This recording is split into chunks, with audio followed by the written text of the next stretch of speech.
إن الحمد لله نحمده ونستعينه ونستغفره ونؤمن به ونتوكل عليه ونشهد أن لا إله إلا الله وحده لا شريك له ونشهد أن سيدنا وسندنا وحبيبنا وطبيب قلوبنا ومولانا محمد الذي أرسله الله إلى كافة الناس بشيرا ونذيرا وداعيا إلى الله بإذنه وسراجا منيرا أما بعد فأعوذ بالله من الشيطان الرجيم بسم الله الرحمن الرحيم قل إني نهيت أن أعبد الذين تدعون من دون الله قل لا أتبع أهواءكم قد ضللت إذا وما أنا من المهتدين قل إني على بينة من ربي وكذبتم به ما عندي ما تستعجلون به إن الحكم إلا لله يقص الحق وهو خير الفاصلين قل لو أن عندي ما تستعجلون به لقضي الأمر بيني وبينكم والله أعلم بالظالمين وعنده مفاتح الغيب لا يعلمها إلا هو ويعلم ما في البر والبحر وما تسقط من ورقة إلا يعلمها ولا حبة في ظلمات الأرض ولا رطب ولا يابس إلا في كتاب مبين وهو الذي يتوفاكم بالليل ويعلم ما جرحتم بالنهار ثم يبعثكم فيه ليقضى أجل مسمى ثم إليه مرجعكم ثم ينبئكم بما كنتم تعملون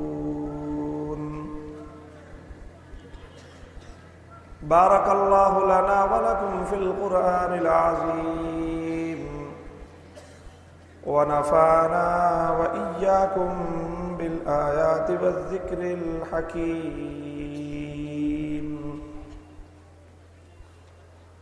اللهم صل على محمد وعلى آل محمد كما صليت على إبراهيم وعلى آل إبراهيم إنك حميد مجيد اللهم بارك على محمد وعلى آل محمد كما باركت على إبراهيم وعلى آل إبراهيم إنك حميد مجيد محترم हजरत सदर जलसा उपस्थित हजरत उलमा इकराम শ্রদ্ধাভাজন আমার মুরব্বী সাহেবান সমবেত কোরআন প্রেমিক তাওহীদি মুসলমান ভাই ও বন্ধুগণ পর্দার অন্তরালে অবস্থানরত আমার সম্মানিত মা ও বোনেরা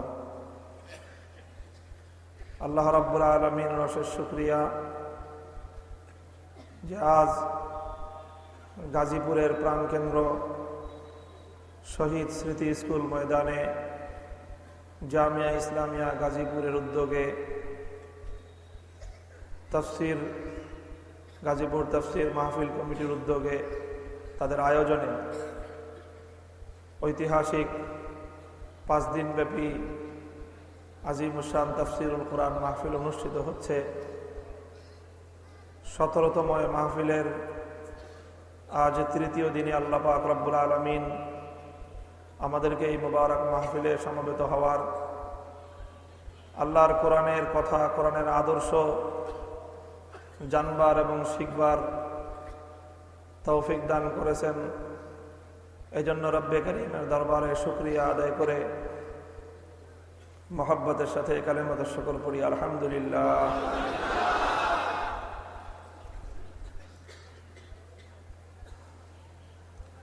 দেশ বরেণ্য ওলামায়ে কেরাম এ মঞ্চে গত আজ সহ 3 দিন যাবৎ পবিত্র কোরআনে পাকের সুনির্দিষ্ট বিষয় নিয়ে আলোচনা পেশ করছেন আপনাদের সম্মুখে। সেই ধারাবাহিকতায় পবিত্র কোরআনে পাকের সূরাতুল আনআমের 6 নম্বর রুকু আমি আপনাদের সম্মুখে তেলাওয়াত করেছি। এ রুকুর প্রায় 6টি আয়াত তেলাওয়াত করা হয়েছে। একটি মাহফিলের মধ্যে এত বড় অংশের বিস্তারিত ব্যাখ্যা করা একটু কঠিন ব্যাপার হয়ে যাবে। আমার আলোচ্য এই আয়াতগুলোর মধ্যে আল্লাহ পাক রব্বুল আলামিন একটি মূল বিষয় বলেছেন। একটা বিষয়কে আল্লাহ পাক রব্বুল আলামিন প্রমাণিত করবার জন্যে কিছু প্রমাণ সহ আল্লাহ পাক বিষয়টিকে উত্থাপন করেছেন। আল্লাহ রাব্বুল আলামিন তার নিজের কুদরত এবং ক্ষমতার কথা বলতে গিয়ে মোট 3টি মৌলিক বিষয়ের দিকে আল্লাহ ইঙ্গিত করেছেন। 1 নম্বর হলো আল্লাহ পাক রব্বুল আলামিন তার কুদরতের পরিচয় দিয়েছেন। আসমান এবং জমিন, মহাবিশ্বের মধ্যে এলেমের গায়েবের এলেম, ইলমুল গায়েব, অদৃশ্যের সংবাদ একমাত্র জানেন কে? ওয়া ইনদাহু মাফাতিহুল গায়ব লা ইয়ালামুহা ইল্লা হু। যে একমাত্র আল্লাহ পাক রব্বুল আলামিন তিনি হলেন আলিমুল গায়েব। আলিমুল গায়বি ফালা ইউযহিরু আলা গায়বিহি আহাদা। সৃষ্টি জগতের মধ্যে আল্লাহ পাক রব্বুল আলামিন আর কাউকেই গায়েবের এলেম জানবার, গায়েবের এলেম বুঝবার 1 বিন্দু পরিমাণ ক্ষমতা আল্লাহ কাউকে দান করেন নাই। সুতরাং আলিমুল গায়েব একমাত্র কে? যারা আল্লাহ পাক রব্বুল আলামিন ছাড়া কোনো গায়রুল্লাহর জন্য সামান্য পরিমাণ কোনো ইলমুল গায়েবের বিশ্বাস রাখবে, বিশ্বাস করবে, অথবা যে কেউ কোনো মাখলুক, কোনো মানুষ নিজে কোনো গায়েবের এলেম জানে বলে দাবি করবে, স্পষ্টভাবে তাকে বলা হবে তাগুত। তাগুত মানে হলো শয়তানের ভাই। আল্লাহর রাসূল সাল্লাল্লাহু আলাইহি ওয়াসাল্লাম তিনিও আল্লাহ পাকের একজন মাখলুক। সৃষ্টি জগতের মধ্যে যদিও আল্লাহ রাসূল সাল্লাল্লাহু আলাইহি ওয়াসাল্লামের সমপর্যায়ের কেউ নাই, কোন নবী, কোন রাসূল, কোন পয়গম্বর, কোন ফেরেশতা কেউই আমার নবীর কাছাকাছি দরজারও নয়। আল্লাহ পাক রব্বুল আলামিন আমাদের পয়গম্বরকে এত উচ্চ মর্যাদা দান করেছেন যে আল্লাহর পরেই হলো তার মর্যাদা।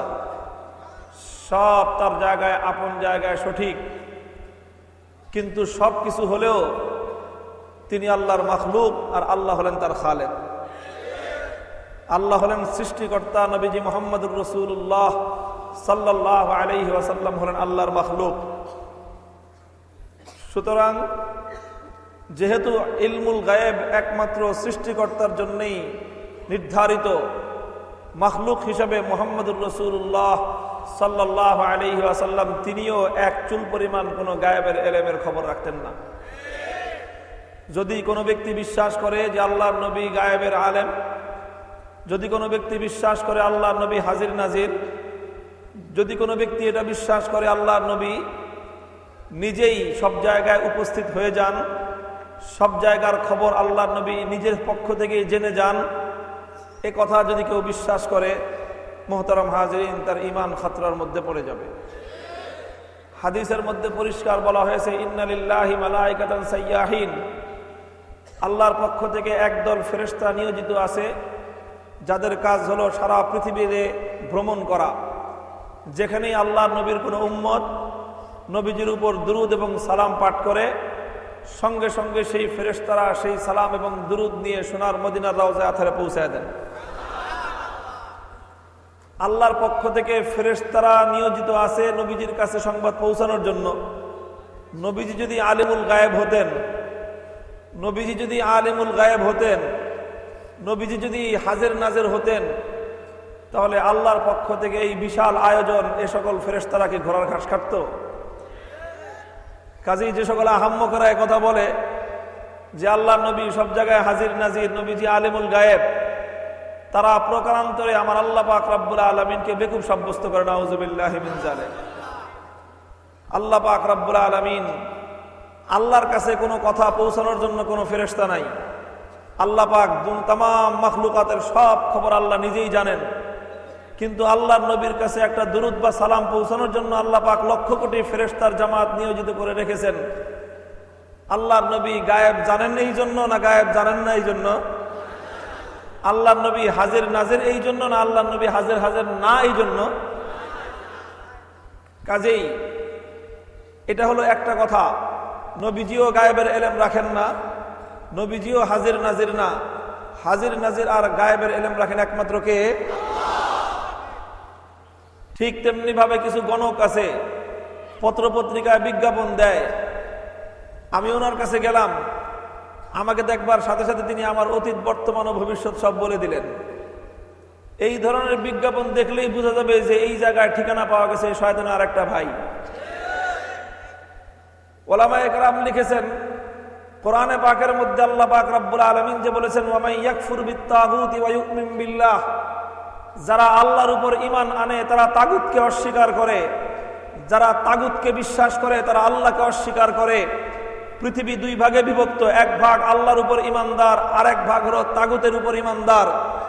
সেই তাগুতের মধ্যে ওলামায়ে কেরাম বলেছেন বড় বড় 5টা তাগুত আছে, তার মধ্যে 1 নম্বর হলো শয়তান, আর 1 নম্বর হলো গণক। যারা গণকগিরি করে আর মানুষের ভবিষ্যতের সংবাদ বলবার দাবি করে, এই সবগুলো হলো আল্লাহর এই জমিনে বড় শয়তান। وعنده مفاتح الغيب لا يعلمها إلا هو ويعلم ما في البر والبحر وما تسقط من ورقة إلا يعلمها ولا حبة في ظلمات الأرض ولا رطب ولا يابس إلا في كتاب মুবিন। আমার আল্লাহ পাক রব্বুল আলামিন বলতেছেন, একমাত্র গায়েবের ইলম আল্লাহ জানেন, লা ইয়ালামুহা ইল্লাহু।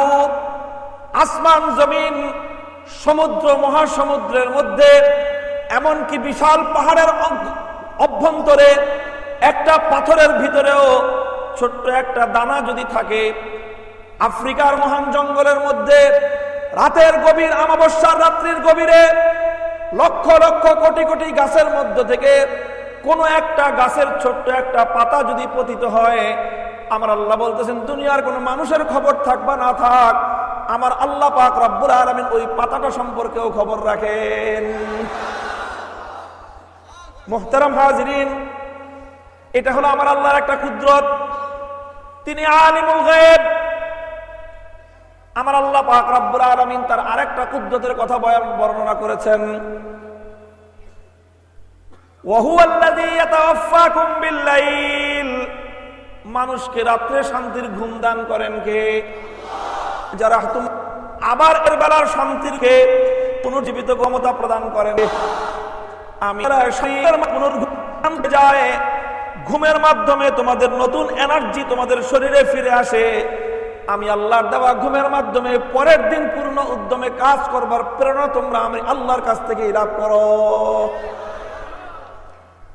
এটা হলো আমার আল্লাহর দুইটা কুদরতের কথা বর্ণনা করা হলো এখানে। আর রুকুর শুরুতে আল্লাহ পাক রব্বুল আলামিন আরেকটা কথা বর্ণনা করেছেন, কুল ইন্নী নুহিতু আন আ'বুদাল্লাযীনা তাদউনা মিন দুনিল্লাহ। আমার আল্লাহ বলেছেন, ও পয়গম্বর, দুনিয়ার মানুষকে আপনি বলে দিন, একমাত্র আল্লাহ ছাড়া আসমান আর জমিনের মধ্যে আর কারো ইবাদত চলতে পারে না। ইবাদত চলবে একমাত্র কার? মুহতারাম হাজিরিন, এই হলো আমার আল্লাহর তিনটা কুদরতের কথা আলোচনা করলো। এক নম্বর কুদরত হলো ইবাদতের একমাত্র উপযুক্ত কে। দুই নম্বরের কুদরত আমার আল্লাহর মর্যাদা এবং আল্লাহর মাহাত্ম্য এবং আল্লাহর সম্মান এবং মর্যাদা বলতে গিয়ে দুই নম্বর বলেছেন ইলমের গায়েব একমাত্র জানেন কে। তিন নম্বর কথা বলেছেন মানুষকে ঘুমের শান্তি আর কর্মের শক্তি দান করেন কে। ইবাদতের মালিক যে আল্লাহ, গায়েবের ইলম জানেন একমাত্র যে আল্লাহ, মানুষের অন্তরের মধ্যে শান্তির উদ্রেক করেন যে আল্লাহ, বিশ্ব মানবতাকে শান্তিতে রাখবার ক্ষমতা আছে যে আল্লাহর, পৃথিবীতে মানুষকে কর্মক্ষমতা দান করেছেন যে আল্লাহ, সে আল্লাহ সম্পর্কে বলা হচ্ছে ইনিল হুকমু ইল্লা লিল্লাহ। আসমান আর জমিনের মধ্যে একমাত্র আইন চলবে কার? ইনিল হুকমু ইল্লা লিল্লাহ। আসমান আর জমিনের মধ্যে একমাত্র সে আল্লাহর আইন চলতে পারে। ইবাদতের মালিক যে আল্লাহ, আইন চলবে সে আল্লাহর। গায়েবের মালিক যে আল্লাহ, আইন চলবে কার? শান্তি দান করার ক্ষমতা যার, আইন চলবে কার? ও দোস্ত, মানুষকে কাজ করবার ক্ষমতা দান করেন যে আল্লাহ, আইন চলবে কার? ইনিল হুকমু ইল্লা লিল্লাহ। আইন চলবে একমাত্র আল্লাহর। এটা হলো এই পুরা রুকুর জিস্ট, মূল কথা। কলিজাটা হলো এই জায়গায়, কিন্তু সমস্যা হলো এই কলিজার মধ্যে হাত দিতে গেলেই তো এখন সমস্যা। ইনিল হুকমু ইল্লা লিল্লাহ। মুহতারাম হাজিরিন, আসমান আর জমিনের মধ্যে আইন দেওয়ার মালিক একমাত্র কে? কথাটা একটু পিছন থেকে বলে আসি আমি, কারণ শুধুমাত্র একটা কথা এক অক্ষরে বলে দিলেই চলবে না। অনেক ব্যাকগ্রাউন্ড আছে, আবার সামনের অনেক ভবিষ্যৎ, এর ভবিষ্যৎ রয়ে গেছে। বহু পূর্ব থেকে এর ইতিহাস শুরু, আর অনেক শেষ পর্যন্ত এর প্রলম্বিত ইতিহাস। পৃথিবীতে আল্লাহ আইনদাতা, এই কথার যত লম্বা এবং যত দীর্ঘ ইতিহাস, আর কোন জিনিসের এত বড় ইতিহাস নাই। মুহতারাম হাজিরিন, আল্লাহর কোরআন বলেছে, ওয়ালাকাদ জারানা লিজাহান্নামা কাসীরাম মিনাল জিন্নি ওয়াল ইনস। আল্লাহ পাক রব্বুল আলামিন মানুষকে সৃষ্টি করলেন। প্রথম মানব আদম আলাইহিস সালামকে আল্লাহ পাক সৃষ্টি করলেন। আদম আলাইহিস সালামের পৃষ্ঠদেশ থেকে আল্লাহ পাক তার সন্তানদেরকে বের করলেন। এভাবে পর্যায়ক্রমে কিয়ামত পর্যন্ত যত মানুষ দুনিয়াতে আগমন করবে, সমস্ত মানুষকে আল্লাহ পাক রব্বুল আলামিন সৃষ্টি করলেন, একত্রিত করলেন, জমায়েত করলেন। জমায়েত করে আমার আল্লাহ পাক রব্বুল আলামিন তাদেরকে প্রশ্ন করলেন, আলাস্তু বিরাব্বিকুম, আলাস্তু বিরাব্বিকুম, ও দুনিয়ার মানুষ, আমি কি তোমাদের রব নই? এটা আল্লাহ পাক প্রশ্ন করলেন। ক্বালু বালা। এই পৃথিবীতে অতীত, বর্তমান, ভবিষ্যতের যত মানুষ আগমন করেছে এবং করবে, সব একসাথে এক বাক্যে চিৎকার করে বলে উঠল, অবশ্যই আপনি আমাদের রব। وَإِذْ أَخَذَ رَبُّكَ مِنْ بَنِي آدَمَ مِنْ ظُهُورِهِمْ ذُرِّيَّتَهُمْ وَأَشْهَدَهُمْ عَلَى أَنفُسِهِمْ أَلَسْتُ بِرَبِّكُمْ। ও দুনিয়ার মানুষ, আমি আল্লাহ তোমাদেরকে একটা ইতিহাসের কথা স্মরণ করাই। পুরান ইতিহাস তো অনেকেই ঘাটো, অনেক পুরান ইতিহাস ঘাটা হয়। 20 বছর আগের ইতিহাস, 30 বছর আগের ইতিহাস, 40 বছর আগের ইতিহাস, 44 বছর আগের ইতিহাস। কিন্তু দুর্ভাগ্যজনক ব্যাপার হলো 44 বছর আগে আর কেউ যাইতে চায় না। যাও 44 বছর আগে আরো 24 বছরের ইতিহাস পড়ো, 24 বছরের আগে আরো 195 বছরের ইতিহাস পড়ো, 195 বছরের ব্রিটিশের বিরুদ্ধে স্বাধীনতার সংগ্রামের ইতিহাস পড়ো, তারপরে 24 বছরের স্বৈর পাকিস্তানি শাসকদের বিরুদ্ধে সংগ্রামের ইতিহাস পড়ো, তারপরে স্বাধীনতার 44 বছরের ইতিহাস পড়ো। এখানে শেষ না, আল্লাহ বলতেছেন আরো পিছনে যাও। যেতে যেতে যেতে যেতে তোমাদের পৃথিবীর আদি ইতিহাস পড়ো, আরো পিছনে যাও, রুহের জগতে চলো। আমি আল্লাহ পাক রব্বুল আলামিন তোমাদেরকে সঠিক ইতিহাস পড়াই, রুহের জগতের ইতিহাস। কি ইতিহাস? আল্লাহ কি পড়াবেন? আল্লাহ বলবেন ওই ইতিহাসের কথা কি তোমাদের মনে আছে যেদিন আমি আল্লাহ পাক রব্বুল আলামিন তোমাদের কাছ থেকে একটা শপথ গ্রহণ করেছিলাম? কি ছিল সেই শপথ? শপথটা ছিল রুবুবিয়তের শপথ। আসমান আর জমিনের মধ্যে একমাত্র রবকে। আল্লাহ পাক রব্বুল আলামিন এই শপথ গ্রহণ করলেন। শপথটা গ্রহণ করবার পর আল্লাহ দুনিয়াতে মানুষকে পাঠিয়ে দিলেন। সেই শপথের কথা আল্লাহ পাক আবার মানুষকে স্মরণ করিয়ে দিলেন। কেন স্মরণ করিয়ে দিলেন? কেন আবার ওই কথা নতুন করে আলোচনা আনলেন আল্লাহ? আল্লাহ পাক কোরআনে পাকের মধ্যে তার জবাব দিয়ে দিলেন, শাহিদনা আন তাকুলু ইয়াউমাল কিয়ামাতি ইন্না কুন্না আন হাযা গাফিলিন। কারণ তোমার ভবিষ্যতে, সামনের জীবনে তোমাকে পদে পদে এই কথার পরীক্ষা দিতে হবে। যখন তোমার সামনে পরীক্ষার প্রশ্নপত্র চলে আসবে, তখন যেন কেউ এ কথা বলতে না পারো এই পড়াটা তো আমি পড়ি নাই। তখন মুগুরের বাড়ি একটা মাটিতে পড়বে না, খালি কানার ধান্দার মতো একটা ফেরেশতা থাকবে, চোখেও দেখে না, কানেও শুনে না। ইউকাইয়াযু লাহু আমা ওয়া আসাম লাহু মিরজিবাতু হাদিদ। আল্লাহর কোরআনের, আল্লাহর নবীর হাদিসের মধ্যে বলা হয়েছে একটা ফেরেশতা থাকবে, যেই ফেরেশতা চোখেও দেখে না, কানেও শুনে না। কাজেই তুই চিৎকার করতে করতে আসমান জমিন ফাটাইতে পারোস, ফেরেশতার কান দিয়ে আওয়াজ ঢুকবে না, কারণ তার কানই নাই। তুই আহাজারি করতে পারিস, চোখের পানিতে বুক ভাসাতে পারবি, ফেরেশতারে দেখা লাভ নাই, কারণ ফেরেশতার চোখই নাই। এই কানা আর এই যে বয়রাজ ফেরেশতা, হাতে থাকবে একটা লোহার মুগুর। কি থাকবে? লোহার মুগুর। প্রশ্ন করা হবে, উত্তর দিতে পারবি না, আর কোনো কথা নাই। খালি পিটানি, দুমা পিটানি শুরু হবে। পিটানির আর দেখছস কি?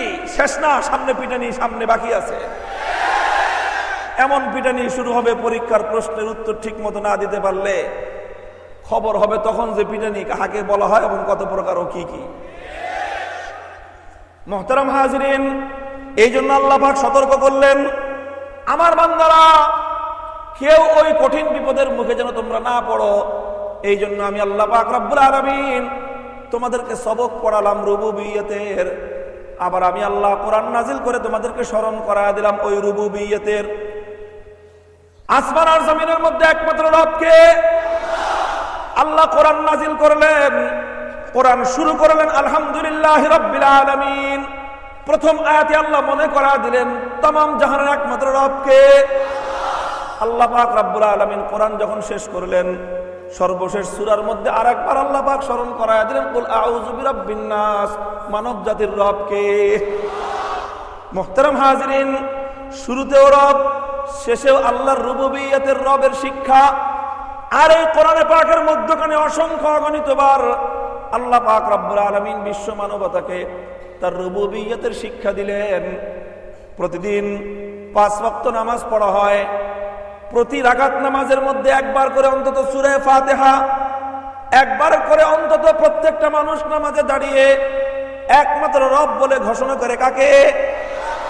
মানুষ নামাজের মধ্যে রুকুতে যায়, রুকুতে কমপক্ষে 3 বার তাসবিহ পড়ে, সুবহান রাব্বিয়াল আযীম, মহাপবিত্র আমার রব। রব বলে কাকে? সেজদায় যায়, প্রত্যেক রাকাতে 2টা করে সেজদা, এক এক সেজদায় কমপক্ষে 3 বার করে তাসবিহ, 2 সেজদায় 6 বার তাসবিহ, সুবহান রাব্বিয়াল আলা, আমার আর তোমার রবকে।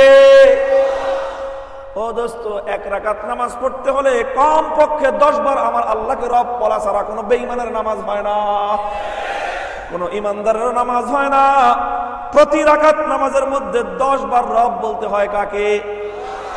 আল্লাহ পাক রব্বুল আলামিন এভাবেই রূহের জগতে একমাত্র আল্লাহর রব এই কথার শপথ নিলেন। দুনিয়াতে আসবার সঙ্গে সঙ্গে কোরআন নাজিল করে মনে করায় দিলেন। কোরআন শুরু করলেন আল্লাহর রুবুবিয়তের দ্বারা, কোরআন শেষ করলেন আল্লাহর রুবুবিয়তের দ্বারা। প্রতি রাকাত নামাজের মধ্যে কমপক্ষে 10 বার মনে করায় দিলেন আল্লাহর রুবুবিয়তের কথা। কারণটা কি? কারণ ও দোস্ত, যখন তোমার এই দুনিয়ার জীবনটা শেষ হবে, যখন তোমার পড়ালেখা শেষ, এবার তুমি পরীক্ষার হলে ঢুকবা। পরীক্ষার হলে ঢুকবার সঙ্গে সঙ্গে মোস্ট ইম্পর্টেন্ট কোয়েশ্চেন, সবচেয়ে গুরুত্বপূর্ণ প্রশ্ন যেটা তোমার সামনে চলে আসবে, মার রব্বুকা, বল তোর রবকে। মানুষকে মাত্র কবরে রাখা হবে। ওয়া ইন্নাহু লা ইয়াসমাউ কারআনি আলিহিম, এখনো পর্যন্ত দাফনকারীরা কবরস্থান থেকে বের হয় নাই, এখনো কবরস্থানের বাউন্ডারির ভিতরেই আছে। তাদের আওয়াজগুলো মৃত ব্যক্তির কান পর্যন্ত পৌঁছতেছে। আতাহু মালাকান, 2 জন ফেরেশতা কবরের মধ্যে চলে আসবে। ইউকালু লি আহাদিহিমাল মুনকার ওয়া লিল আখারিয়ান নাকির, একজনকে বলা হয় মুনকার, অপরজনকে বলা হয় নাকির। ফায়ুজলিসানিহি, মাইয়িতকে ধরে বসাবে। বসায় সর্বপ্রথম প্রশ্ন করবে, বল তোর রবকে, মার রব্বুকা, তোমার রবকে। ও দোস্ত, প্রশ্নের উত্তর যদি সঠিক দিতে পারো, রাহমাতুল্লিল আলামিন সাল্লাল্লাহু আলাইহি ওয়াসাল্লাম ইরশাদ করেছেন, হযরত ওসমান গনি রাদিয়াল্লাহু তাআলা আনহু থেকে হাদিস বর্ণিত, ওসমান জিন্নুরাইন আল্লাহর নবীর প্রিয় সাহাবী, তৃতীয় খলিফায়ে রাশিদ ওসমান গনি রাদিয়াল্লাহু আনহু, 12 বছর যিনি মুসলিম জাহানের কর্ণধার ছিলেন, সে ওসমান রাদিয়াল্লাহু আনহু যখন কোন কবরের পাশে গিয়ে দাঁড়াতেন, জার জার করে চোখের পানিতে তার বুক ভাসত, অঝোর ধারায় কাঁদতেন, চিৎকার শুরু করতেন। সাথীরা জিজ্ঞাসা করলেন, আমিরুল মুমিনিন, জান্নাতের কথা আলোচনা করেন, এত তো কান্দেন না। জাহান্নামের ওয়াজ করেন, তাও তো এত কান্নাকাটি করেন না। এই মাটির কবরের পাশে আসলে আপনি এমন হন কেন? আপনার চোখের পানিতে বুক ভাসে কেন? আপনি চোখের পানিতে সংবরণ করতে পারেন না কেন? এত অঝোর ধারে আপনি কান্না করেন কেন? ওসমান জিন্নুরাইন রাদিয়াল্লাহু আনহু বললেন, আমার পয়গম্বর বলেছেন, ইন্নাল কবর আউয়ালু মানজিলিন মিন মানাজিলিল আখিরাহ। আমার নবীজি বলেছেন, কবর হলো পরকালের সর্বপ্রথম ঘাঁটি। ফাইন নাজা মিনহু ফামা বাদাহু আইসারু মিনহু, যদি কেউ কবরের পরীক্ষায় পাশ করে যায়, যত সামনে অগ্রসর হতে থাকবে তার জন্য শুধু খুশি আর খুশি, আনন্দ আর আনন্দ। ওয়া ইল্লাম ইয়ানজু মিনহু ফামা বাদাহু আশাদ্দু মিনহু, কবরের পরীক্ষায় যদি কেউ আটকা পড়ে যায়, কদমে কদমে অগ্রসর হবে, বিপদ তার বাড়তে থাকবে, বিপদ তার বাড়তে থাকবে। প্রতিটা ঘাটি তার জন্য আরো বিপজ্জনক হয়ে উঠবে। এই জন্য কবরটারে আমার বড় ভয় লাগে রে। কবর তো দুনিয়ার কোন মানুষকে চিনে না, কার কত বড় ক্ষমতা ছিল কিছুই জানে না, কে কার ছেলে ছিল, কে কার নাতি ছিল, কিছুই তো কবর বুঝে না। কবর এমন একটা জায়গা, আর ওখানে আল্লাহ পাক এমন একটা ফেরেশতা রাখছেন, কানেও শুনে না, চোখেও দেখে না। করে যে বলবি, আরে আমি তো সংগঠনের সাধারণ সম্পাদক ছিলাম, আমার একটু কম মার, কানেও শুনে না। ওর যে লেখা দেখাইবি যে আমি সভাপতি ছিলাম, সভাপতি, ওটা চোখেও দেখে না, কোনো পরিচয় বুঝে না। তুমি যে বলবা যে আমি তো বড় হুজুরের ছেলে ছিলাম, কানেও শুনে না। তুমি যে বলবা আমি যে মসজিদের ইমাম ছিলাম, আমি তো খ্যাতিমান বক্তা ছিলাম, মুফাসসিরে কোরআন ছিলাম, আমি তো নেতা ছিলাম, নেত্রী ছিলাম, আমি পীর ছিলাম, বুজুর্গ ছিলাম, ফেরেশতা বলবে এত কিছু জানতে চাই না, ক আমার রব্বুকা, তোর রব কে ছিল তুই আগে ক। যদি রবের প্রশ্নের উত্তর সঠিক দেওয়া যায়, মুহতারাম হাজিরিন, ইউকাল লাহু আফরিশুহু মিনাল জান্নাহ, ইউকালু মিনাস সামাই আন সাদাকা আবদি, আসমান থেকে জবাব চলে আসবে, ফেরেশতারা আমার বান্দা সঠিক জবাব দিয়েছে, তার রবকে সে বলতে পেরেছে, ফাফরিশুহু মিনাল জান্নাহ, সুতরাং তাড়াতাড়ি যাও জান্নাতে অর্ডার দাও, ভিভিআইপি বিছানা আমার বান্দার জন্য কবরের মধ্যে বিছায়া দাও, জান্নাতের থেকে সমস্ত মেহমানদারি আপ্যায়নের ব্যবস্থা করো। আর যদি রবকে বলতে না পারস, ও বাঙালিরা কানটা খাড়া করে শুনে রাখ, মার রব্বুকার যদি সঠিক জবাব দিতে না পারিস, সঙ্গে সঙ্গে আমার আল্লাহ চিৎকার করে বলবে আনকা জবাব দি। আমার বান্দা যে এখন বলতেছে জানি নাই, শিখি নাই, মিথ্যাবাদী ভণ্ড, আমি আল্লাহ পাক রব্বুল আলামিন কোরআন নাজিল করেছিলাম রব কি শেখানোর জন্য। নামাজ দিয়েছিলাম, প্রত্যেক রাকাত নামাজে 10 বার করে ওকে রব শিখাইছি। কিন্তু বন্ডায় শুধুমাত্র মুখে মুখে রব বলছে, আমাকে রব বলে বিশ্বাস করে নাই। এই জন্য আজকে কবর জগতে এসে ভণ্ডামি করা ছাড়া আর কোনো উপায় নাই।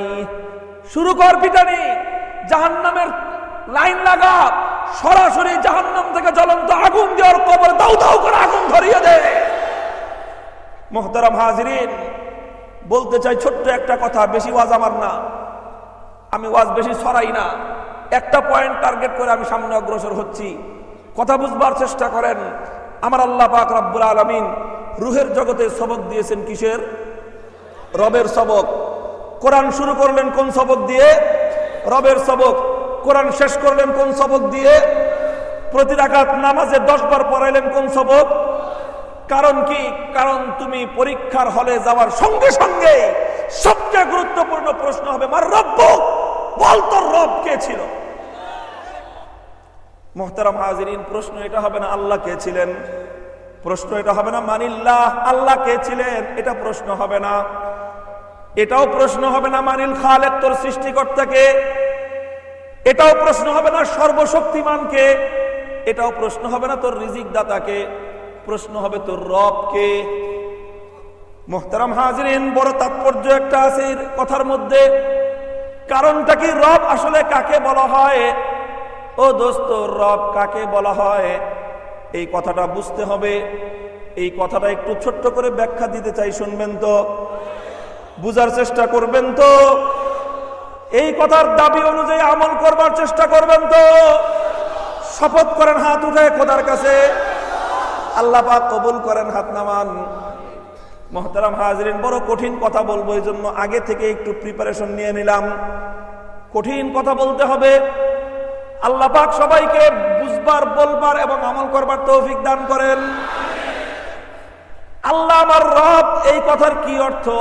এটা যদি আমি মামুনুল হক যদি আমার পক্ষ থেকে ব্যাখ্যা দেই, গ্রহণযোগ্য হবে না। হাবিবুর রহমান মিয়াজি সাহেব যদি বলেন, গ্রহণযোগ্য হবে না। পুরা এই মজলিসের মঞ্চের সমস্ত গাজীপুরের আলেম ওলামারা যদি একসঙ্গে বলেন, গ্রহণযোগ্য হবে না। কারণ রবের শব্দের ব্যাখ্যা দেওয়ার জন্য আল্লাহ পাক যেই পয়গম্বর বিশ্বনবী রাহমাতুল্লিল আলামিন সাল্লাল্লাহু আলাইহি ওয়াসাল্লামকে পাঠিয়েছেন, কোরআনের ব্যাখ্যা দেওয়ার চূড়ান্ত অথরিটি হলেন আল্লাহর নবী। কাজেই যেই নবী কোরআনের ব্যাখ্যা দেওয়ার জন্য আল্লাহর পক্ষ থেকে প্রেরিত হয়েছেন, আল্লাহ পাক যেই কোরআন সম্পর্কে, যেই পয়গম্বর সম্পর্কে বলছেন, ওয়া আনজালনা ইলাইকা কুরআনান আরাবিয়্যান লিতুবাইয়িনা লিন-নাস, লিতুবাইয়িনা লিন-নাস, ও নবী আমি আপনার কাছে কোরআন পাঠিয়েছি। কেন পাঠিয়েছি? কারণ আপনি দুনিয়ার প্রত্যেকটি মানুষের কাছে কোরআনের সঠিক ব্যাখ্যা দিয়ে বুঝিয়ে দিবেন। কাজেই কোরআন বুঝতে হলে নবীর ব্যাখ্যার দরকার আছে না নাই? চলেন সেই নবীর দরবারে যে জিজ্ঞাসা করি, এ নবী, এই যে রব আল্লাহ যে শিখাইয়া দিলেন, কোরআন শুরু করলেন, শেষ করলেন, 10 বার করে এক এক রাকাত নামাজে মনে করায়া দিলেন, আবার কবরে গেলেই বলে প্রথম প্রশ্ন করবেন মার রাব্বুকা, রবের অর্থ কি? আল্লাহর নবীকে যদি জিজ্ঞাসা করা হয়, মুহতারাম হাজিরিন, তিরমিজি এবং নাসাই শরীফের মধ্যে সহিহ সনদের মাধ্যমে বর্ণিত একখানা হাদিস, হযরতে আদি ইবনে হাতেম রাদিয়াল্লাহু তাআলা আনহু, আদি ইবনে হাতেম রাদিয়াল্লাহু আনহু জবরদস্ত একজন সাহাবী। আদি ইবনে হাতেম হলেন তার নাম। কি নাম বললাম? আদি। কি নাম? হাতেম তাইর নাম তো আমরা সকলেই শুনেছি না? হাতেম তাই একেবারে কৃপণ একটা মানুষ ছিল নাকি? বিশ্ব ইতিহাসের দানবীর হিসেবে প্রসিদ্ধ একজন ব্যক্তির নাম হাতেম তাই। এই জন্য মানুষ বলে যদি কেউ বেশি দানবীর হয়, যে যুগের হাতেম তাই উনি। তো হাতেম তাই আল্লাহর নবীর যুগের কিছুদিন আগের মানুষ ছিলেন। নবীজির যুগ তিনি পান নাই, নবীর আগের মানুষ ছিলেন তিনি, এবং দানবীর ছিলেন, মহান একজন মানুষ ছিলেন, উত্তম চরিত্রের মানুষ ছিলেন। তার নাম সেই যুগ থেকেই দুনিয়ার মধ্যে পরিচিতি এবং প্রসিদ্ধি লাভ করেছে। সেই হাতেম তাইর ছেলে আদি ইবনে হাতেম, তিনিও বাবার মতো উন্নত চরিত্রের মানুষ ছিলেন এবং বনু তাই গোত্রের একজন নেতৃস্থানীয় ব্যক্তি ছিলেন। তিনিও হাতেম তাইয়ের ছেলে আদি ধর্মের দিক থেকে ছিলেন খ্রিস্টান। কি ছিলেন? খ্রিস্টান। একটা পর্যায়ে আল্লাহ পাক রব্বুল আলামিন আদি ইবনে হাতেমের কপালে হেদায়েতের বাণী লিখে দিলেন। হেদায়েত কবুল হওয়ার তৌফিক লাভ হয়ে গেল। ঈমান গ্রহণ করলেন, কালেমা পড়লেন আল্লাহর নবীর হাতে। নবীজি আদি ইবনে হাতেমকে বড় সম্মান করতেন, মর্যাদা দিতেন বড়। আমার নবীর এটা অন্যতম একটা সুন্নত, মর্যাদাবান মানুষকে মর্যাদা দিতে শিখো। মর্যাদা যাকে আল্লাহ পাক দিয়েছেন তার মর্যাদা রক্ষা করো। আনজিলুন নাসা মানাজিলাহুম। কাজেই সম্মানিত মানুষকে সম্মান প্রদর্শন করা এটা নবীজির প্রিয় সুন্নত। সম্মানিত মানুষকে অসম্মান করা এটা কিয়ামতের আলামত। সম্মানিত মানুষকে অসম্মান করা, অমর্যাদা করা কিয়ামতের আলামত। আদি ইবনে হাতেমকে আল্লাহর নবী সম্মান করতেন। আদি ইবনে হাতেম নিজেই বলেছেন, মা রাআনি রাসূলুল্লাহ সাল্লাল্লাহু আলাইহি ওয়াসাল্লাম কাত্তু ইল্লা কামা লি আও তাহাররাকা। আমি যখনই আল্লাহর নবীর কাছে যেতাম, নবীজি আমাকে দেখার সঙ্গে সঙ্গে উঠে দাঁড়িয়ে আমাকে স্বাগত জানাতেন, অথবা উঠে দাঁড়ানোর মতো সুযোগ না থাকলে অন্তত জড়সড় হয়ে সরে গিয়ে আমাকে বসবার জন্য হুজুর সাল্লাল্লাহু আলাইহি ওয়াসাল্লাম জায়গা করে দিতেন, যে আদি তুমি এসেছো, বসো আমার পাশে। সেই আদি ইবনে হাতেম, যিনি তার গোত্রের সর্দার, ঐতিহ্যগত বংশীয় সূত্রেই তিনি একজন প্রভাবশালী এবং অত্যন্ত সম্ভ্রান্ত একজন মানুষ। ঐতিহ্যগতভাবে যারা ছিলেন খ্রিস্ট ধর্মের অনুসারী, ইসলাম ধর্ম গ্রহণ করবার পর একদিন আদি ইবনে হাতেম এসে রাসূল আকরাম সাল্লাল্লাহু আলাইহি ওয়াসাল্লামকে একটা প্রশ্ন করলেন, ইয়া রাসূলুল্লাহ, আমি তো খ্রিস্টান ছিলাম, কাজেই শুধু খ্রিস্টান ছিলাম না, খ্রিস্ট ধর্মের সম্পর্কে অত্যন্ত জ্ঞানী বিজ্ঞ একজন মানুষ আমি আমার ধর্মের একজন পণ্ডিত ছিলাম। কাজেই ধর্মের নারী নক্ষত্র সম্পর্কে আমার সবকিছু জানা আছে। কিন্তু আল্লাহর কোরআনে পাকের মধ্যে খ্রিস্টানদের ব্যাপারে একটা অভিযোগ উত্থাপন করা হয়েছে। খ্রিস্ট ধর্ম সম্পর্কে আমি যতটুকু জানি, আমার জানা মতে কোরআনের এই অভিযোগটা আমি বাস্তবতায় পাই নাই।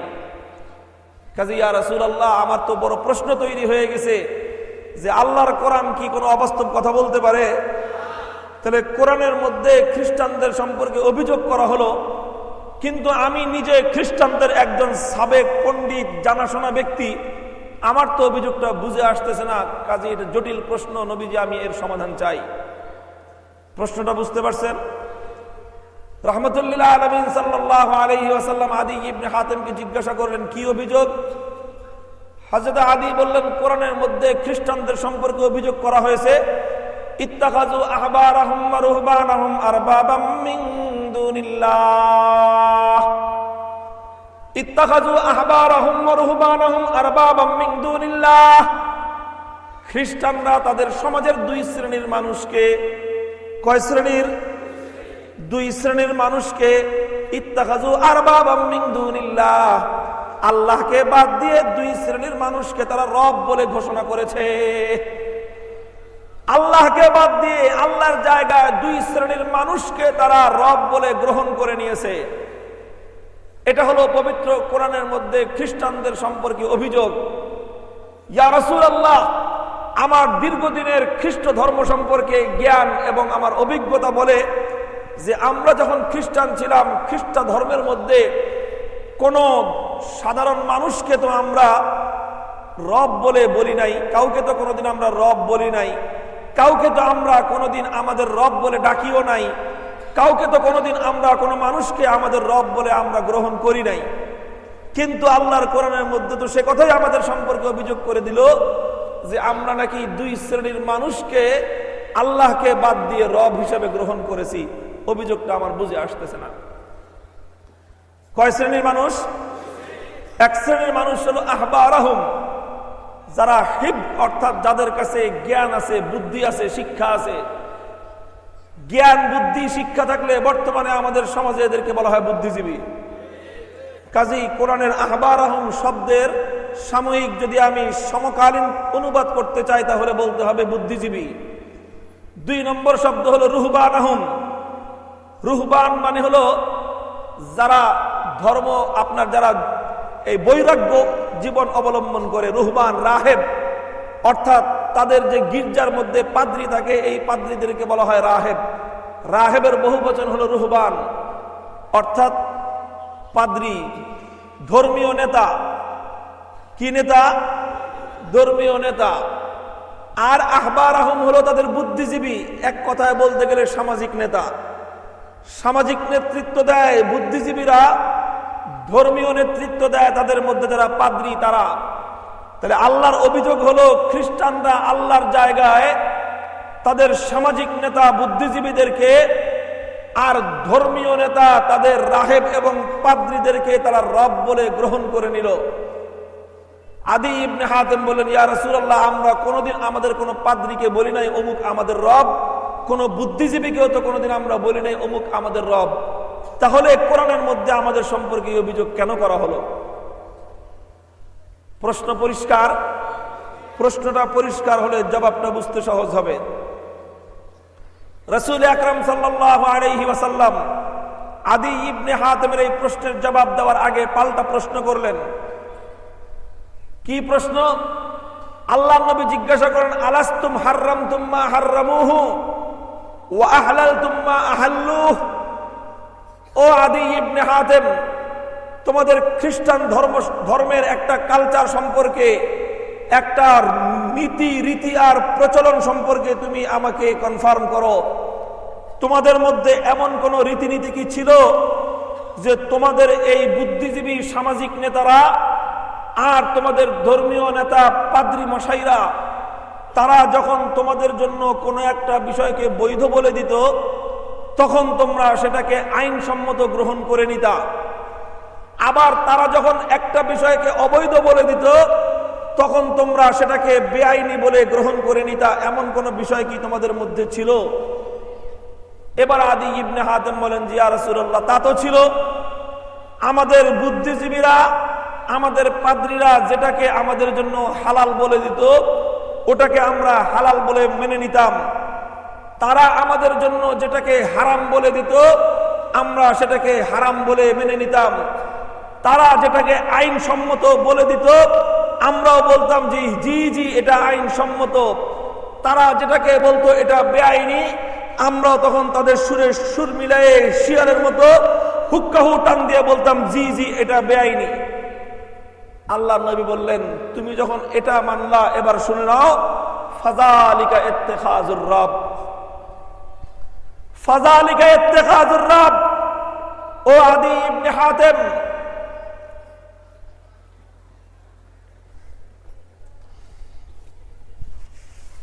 আসমান এবং জমিনের সৃষ্টিকর্তাকে, আসমান এবং জমিনের মধ্যে যত মাখলুক আছে সমস্ত মাখলুকের সৃষ্টিকর্তাকে, মুহতারাম হাজিরিন, আসমানের মধ্যে যত মানুষ আছে সমস্ত মানুষের সৃষ্টিকর্তাকে।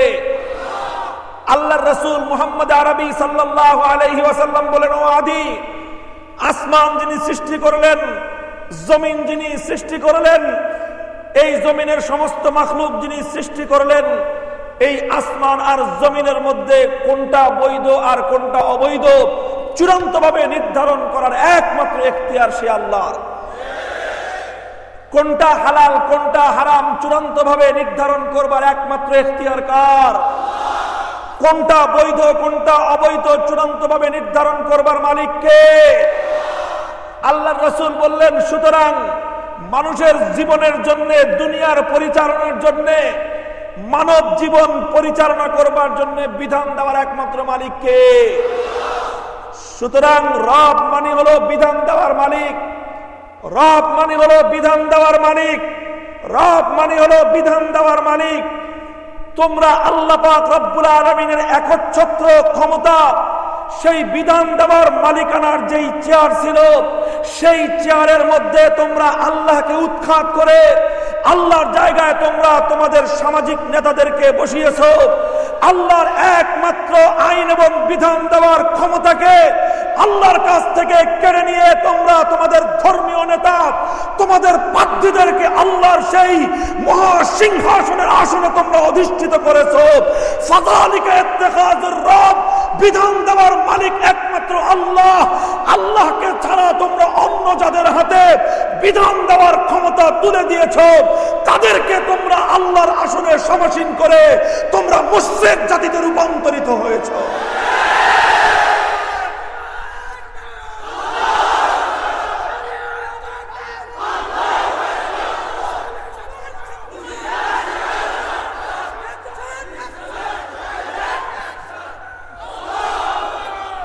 মুহতারাম হাজিরিন, আল্লাহর পয়গম্বরের এই হাদিসের আলোকে স্পষ্টভাবে প্রমাণিত হয়ে যায় আসমান এবং জমিনের মধ্যে একমাত্র রবকে।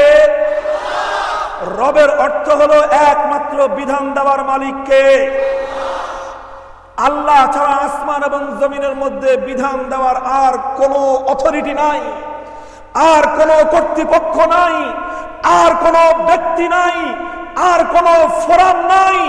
ও দোস্ত, খোদার কসম খেয়ে বলি, আমার আল্লাহর একক মালিকানার এই সিংহাসন, বিধান দেওয়ার মালিকানার সিংহাসনে আল্লাহর জায়গায় অন্য কোন কর্তৃপক্ষ, অন্য কোন ব্যক্তি, অন্য কোন ফোরামকে যদি বসানোর চেষ্টা করা হয়, কোন একত্ববাদী ইমানদার নিশ্চয়ভাবে বরদাস্ত করতে পারে না, সহ্য করতে পারে না।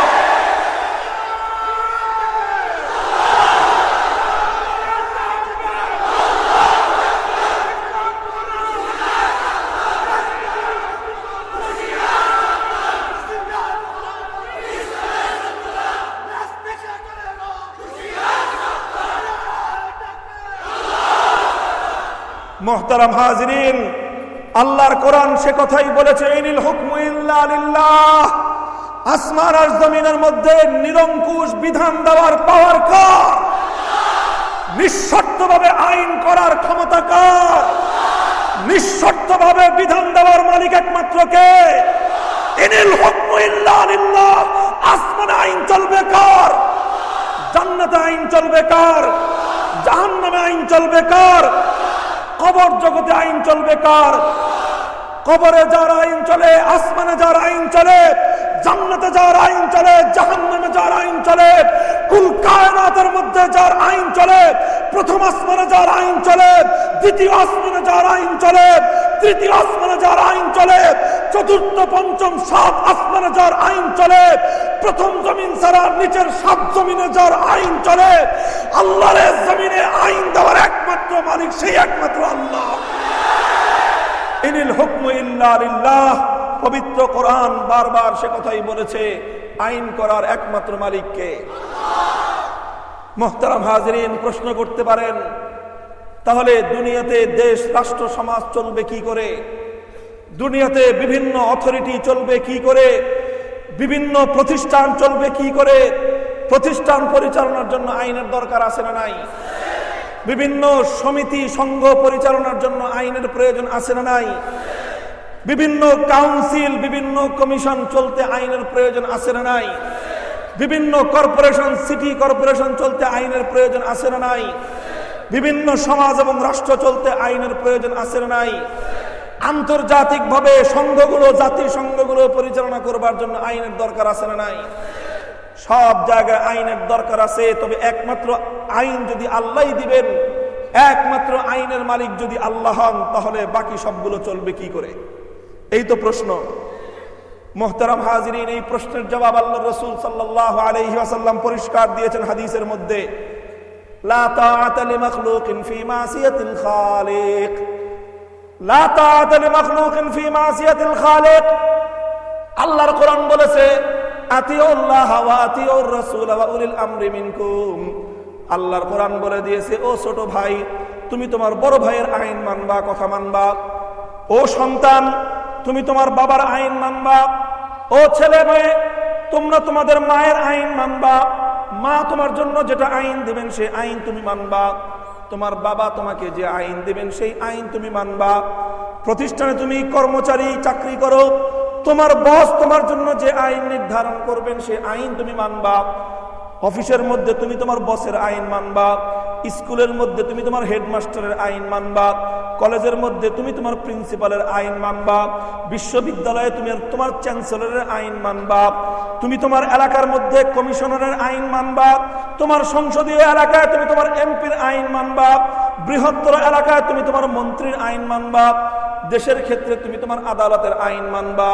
তুমি কর্মী, তোমার দলের মধ্যে তোমার নেতার আইন তুমি মানবা, তুমি কর্মী তোমার নেতার আইন তুমি মানবা, তুমি দেশের নাগরিক মন্ত্রী পরিষদের আইন তুমি মানবা, তুমি দেশের জনগণ সংসদের আইন তুমি মানবা, আদালতের আইন তুমি মানবা। এই সমস্ত মানবার নির্দেশ দিয়েছে আল্লাহর কোরআন। সুতরাং সকলকে মানতে হবে, এ কথা বলেছেন কে? সবাইকে মানবা, সবাইকে মানবা, ছোটরা বড়দেরকে মানবে, এটা কার হুকুম? ও দোস্ত, কর্তৃপক্ষ ঊর্ধ্বতন কর্তৃপক্ষের আইন মানবে, কর্মচারী কর্মকর্তারা, এটা কার হুকুম?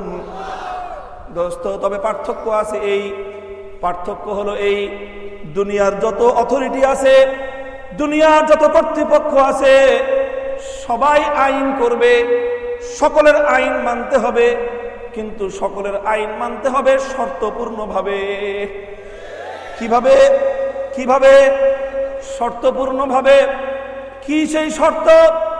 ছোট্ট একটা শর্ত হলো এই, ছোট ভাই তার বড় ভাইয়ের কথা ততক্ষণ মানবে যতক্ষণ বড় ভাই আল্লাহর আইনের গণ্ডির ভিতরে থেকে আইন করবে। সন্তান তার মায়ের কথা মানবে কতক্ষণ মানবে? যতক্ষণ পর্যন্ত মা সন্তানকে আল্লাহর অবাধ্য হওয়ার কথা না বলবে। প্রত্যেকটা সন্তান তার বাবার কথা মানবে কতক্ষণ মানবে? যতক্ষণ পর্যন্ত বাবা আল্লাহর কোরআনের বিরুদ্ধে কোনো কথা না বলবে। স্ত্রী তার স্বামীর কথা মানবে কতক্ষণ মানবে? যতক্ষণ পর্যন্ত স্বামী স্ত্রীকে আল্লাহর বিদ্রোহী কোনো কথা না বলবে। একটা স্কুলের শিক্ষক ছাত্ররা হেডমাস্টারকে মানবে কতক্ষণ মানবে? যতক্ষণ পর্যন্ত হেডমাস্টার স্কুলের তার অধীনস্থদেরকে আল্লাহর বিরুদ্ধে কোনো আইন না করবে। একটা কলেজের সমস্ত জনশক্তি প্রিন্সিপালের আইন মানবে কতক্ষণ মানবে? যতক্ষণ পর্যন্ত প্রিন্সিপাল এবং ম্যানেজিং কমিটি ইসলামের বিরুদ্ধে কোনো আইন না করবে। মোহতারাম হাজিরিন, একটা দলের কর্মীরা তাদের নেতাদেরকে মানবে কতক্ষণ মানবে? যতক্ষণ পর্যন্ত দলের নেতা তার দলের মধ্যে আল্লাহর কোরআনের বিরুদ্ধে কোনো আইন না করবে। একটা কমিশন, একটা এলাকার জনগণ তাদের সিটি কর্পোরেশনের কমিশনার, তাদের ওয়ার্ড কমিশনার, তাদের কাউন্সিলর এবং তাদের মেয়রকে মানবে কতক্ষণ মানবে? যতক্ষণ পর্যন্ত তারা আল্লাহর কোরআনের বিরুদ্ধে কোনো আইন না করবে। মুহতারাম হাজিরিন, দেশের জনগণ আদালতের রায় মানবে, মানতে বাধ্য, মানতে বাধ্য, মানতে বাধ্য, কিন্তু কতক্ষণ? যতক্ষণ পর্যন্ত আদালত থেকে আল্লাহর কোরআনের বিরুদ্ধে রায় না আসবে। একটা দেশের নাগরিকরা দেশের আইন করার, দেশের আইন পাস হওয়ার যে অথরিটি, যেই ফোরাম থাকবে, যে সংসদ থাকবে, সেই সংসদের আইন মানবে, কিন্তু কতক্ষণ? যতক্ষণ সংসদ আল্লাহর কোরআনের বিরুদ্ধে কোনো আইন পাস না করবে। একটা দেশের জনগণ নাগরিকেরা মন্ত্রী পরিষদের সার্কুলার মানবে, মন্ত্রী পরিষদের আইন মানবে কতক্ষণ মানবে? যতক্ষণ পর্যন্ত মন্ত্রী পরিষদে আল্লাহর আইনের বিরুদ্ধে কোনো আইন পাস না করা হবে। কাজেই সকলের আইন মানতে বলেছেন কে? সকলের আইন মানতে বলেছেন কে? কিন্তু শর্ত হলো তারা সকলেই আল্লাহর আইনের ভিতরে থেকে আইন করতে হবে। আল্লাহ না করুন, কিন্তু কখনো যদি কোন বাবা তার সন্তানকে আল্লাহর কোরআনের বিরুদ্ধে আইন দেয়, সন্তানকে বলতে হবে, ও বাপ, তুমি বাবার জায়গায় আছো, বাবার জায়গায় থাকো, তোমাকে শ্রদ্ধা করি, কিন্তু আমার আল্লাহর আইনের বিরুদ্ধে যদি আইন করো, আমি তোমার আইন মানতে পারি না। একটা মাদ্রাসার ছাত্র শিক্ষকরা তার মাদ্রাসার প্রিন্সিপালকে যদি বলবে, ও প্রিন্সিপাল সাহেব, প্রিন্সিপাল আছেন, থাকেন, যতক্ষণ পর্যন্ত আপনি আমাদেরকে কোরআন অনুযায়ী পরিচালনা করবেন ততক্ষণ আপনার আনুগত্য চলবে। আর যেই মুহূর্তে আপনি মাদ্রাসাকে আল্লাহর কোরআনের বিরুদ্ধে পরিচালনা করতে চাইবেন, তখন আপনার গদিতে আগুন ধরাই। ও দোস্ত, একটা স্কুল, একটা কলেজ, একটা কর্পোরেশন, একটা সমিতি, একটা সংঘ, আইন চলবে তাদের, তারা আইন যতক্ষণ করবে। কিন্তু যেই মুহূর্তে তারা আমার আল্লাহর কোরআনের কোন আইনকে লঙ্ঘন করে, কোরআনের কোন মূলনীতিকে ভায়োলেট করে কোন আইন করবে, সেখানে যত মানুষ ইমানদার থাকবে, যারা আল্লাহকে রব বলে স্বীকার করে, যারা নামাজের মধ্যে ধোঁকাবাজি আর ভাওতাবাজি করে না, যারা কবর জগতে পরীক্ষায় সঠিক উত্তর দেওয়ার আশা রাখে, তারা পরিষ্কার সেই অথরিটিকে বলবে, আমার আল্লাহকে নারাজ করে আমি তোমার আইন মানতে পারি না। পরিষ্কার কথা, আদালতের রায় আমরা মানতে চাই এবং আদালতের রায় মানবার জন্য গোটা দেশের জনগণকে আমরা বাধ্য করতে চাই। কিন্তু যতক্ষণ পর্যন্ত কোন আদালত আমার আল্লাহর কোরআনকে অপমান না করে, কিন্তু খোদার কসম तमाम পৃথিবীর কোন আদালত যদি আমার আল্লাহর কোরআনের বিরুদ্ধে কোন আইন দেয়, খোদার কসম জীবন থাকবে না থাক, কোরআনের মর্যাদা কায়েম করবার জন্য সেই আদালতের বিরুদ্ধে আমাদের অবস্থান।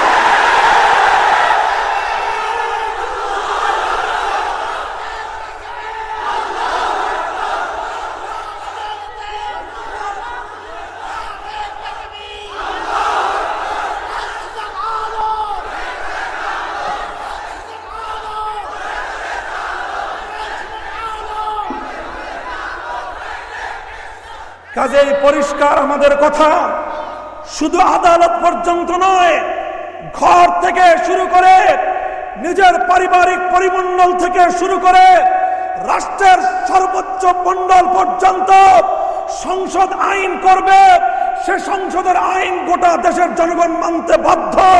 কিন্তু যারা ইমানদার, দুনিয়ার যে কোনো সংসদ হোক, বাংলাদেশের সংসদের চেয়ে যত বড় সংসদ হোক, হোয়াইট হাউসের মতো সংসদ হোক, আমেরিকার অ্যাসেম্বলির মতো সংসদ হোক, চীন, ভারত, চায়না, জাপানদের মতো ন্যাশনাল অ্যাসেম্বলিতে পাশ করা আইন হোক, সে আইন যদি আমার আল্লাহর কোরআনের আইনকে লঙ্ঘন করতে বলে, ইমানদার বলবে আমার আল্লাহর আইন জিন্দাবাদ, আল্লাহর আইনের বিরুদ্ধে যত আইন আছে বঙ্গোপসাগরে ভাসিয়ে দাও।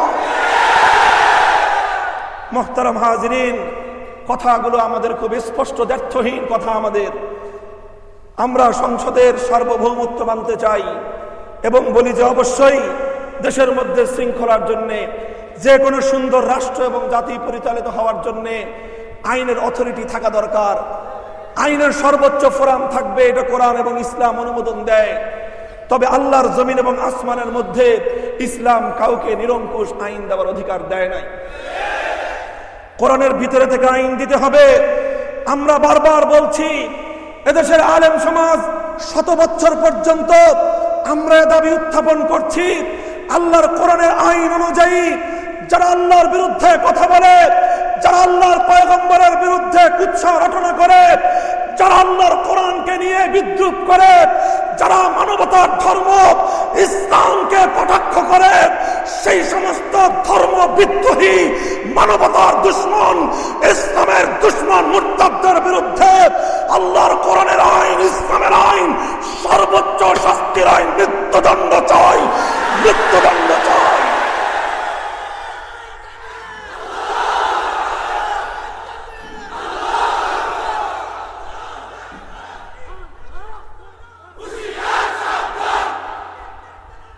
সুতরাং মৃত্যুদণ্ডের আইন ছাড়া ইসলামের বিদ্রোহীদের বিরুদ্ধে যত আইন আছে, সমস্ত আইনের ব্যাপারে আমাদের প্রশ্ন আছে। সমস্ত আইনের ব্যাপারে আমাদের প্রশ্ন আছে। আমরা একমাত্র আল্লাহর আইনের সামনে নিঃশর্ত মাথা নত করি। আল্লাহ আইনের সঙ্গে সামঞ্জস্যপূর্ণ দেশের সব আইনের ভয়ে আমরা আইনের বিরুদ্ধে পবিত্র কোরআনে পাকের মধ্যে পরিষ্কার ঘোষণা করে দিয়েছেন, নিঃশর্তভাবে আইন করার একমাত্র ক্ষমতা কার? কোনো শর্ত নাই, কোনো কন্ডিশন নাই, কোনো বাউন্ডিং নাই। আমার আল্লাহ পাক রব্বুল আলামিন সৃষ্টি জগতের তিনি মালিক। তিনি একদিকে মালিক, আবার তিনি হলেন মালিক। মালিক মানে হলো বাদশাহ, মালিক মানে হলো সত্ত্বাধিকারী। আমার আল্লাহ পাক রব্বুল আলামিন তামাম পৃথিবীর একদিকে যেমন তিনি বাদশাহ, রাজাধিরাজ, ঠিক তেমনি ভাবে আমার আল্লাহ পাক রব্বুল আলামিন সমস্ত সৃষ্টি জগতের সত্ত্বাধিকারী। ও দোস্ত, যে কোনো জিনিসের মালিক হয়, ওই জিনিসটার মধ্যে তার যেমন অধিকার চলে, সত্ত্বাধিকার চলে, তেমনি ভাবে আসমান জমিন সমস্ত মাখলুকাতের মধ্যে একমাত্র নিরঙ্কুশ এবং চূড়ান্ত সত্ত্বাধিকার আমার আল্লাহ পাক রব্বুল আলামিনের। সুতরাং আসমান আর জমিনের মধ্যে নিরঙ্কুশ ভাবে আইন চলবে একমাত্র কার? আল্লাহর আইনকে ভায়োলেট করে নিঃশর্তভাবে আইন করার ক্ষমতা দুনিয়ার অন্য কোনো অথরিটির আছে বলে এ কথা কোনো ইমানদার বিশ্বাস করতে পারে না। আমার কথাটাকে দয়া করে কেউ ভিন্ন দিকে মোড় নেওয়ার চেষ্টা করবেন না, ভালো করে মনোযোগ দিয়ে বুঝবার চেষ্টা করুন।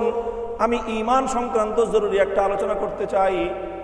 দোস্ত, আমার আল্লাহ পাক রব্বুল আলামিন প্রত্যেকটা ঈমানদারকে বলেছেন, ঈমান না নিয়ে আমার কবরে আসিস না। কিন্তু ঈমান কিভাবে নিয়ে যাব? আল্লাহর কোরআন তো বলল, ওয়ামান লাম ইয়াহকুম বিমা আনজালাল্লাহু ফাউলাইকা হুমুল কাফিরুন।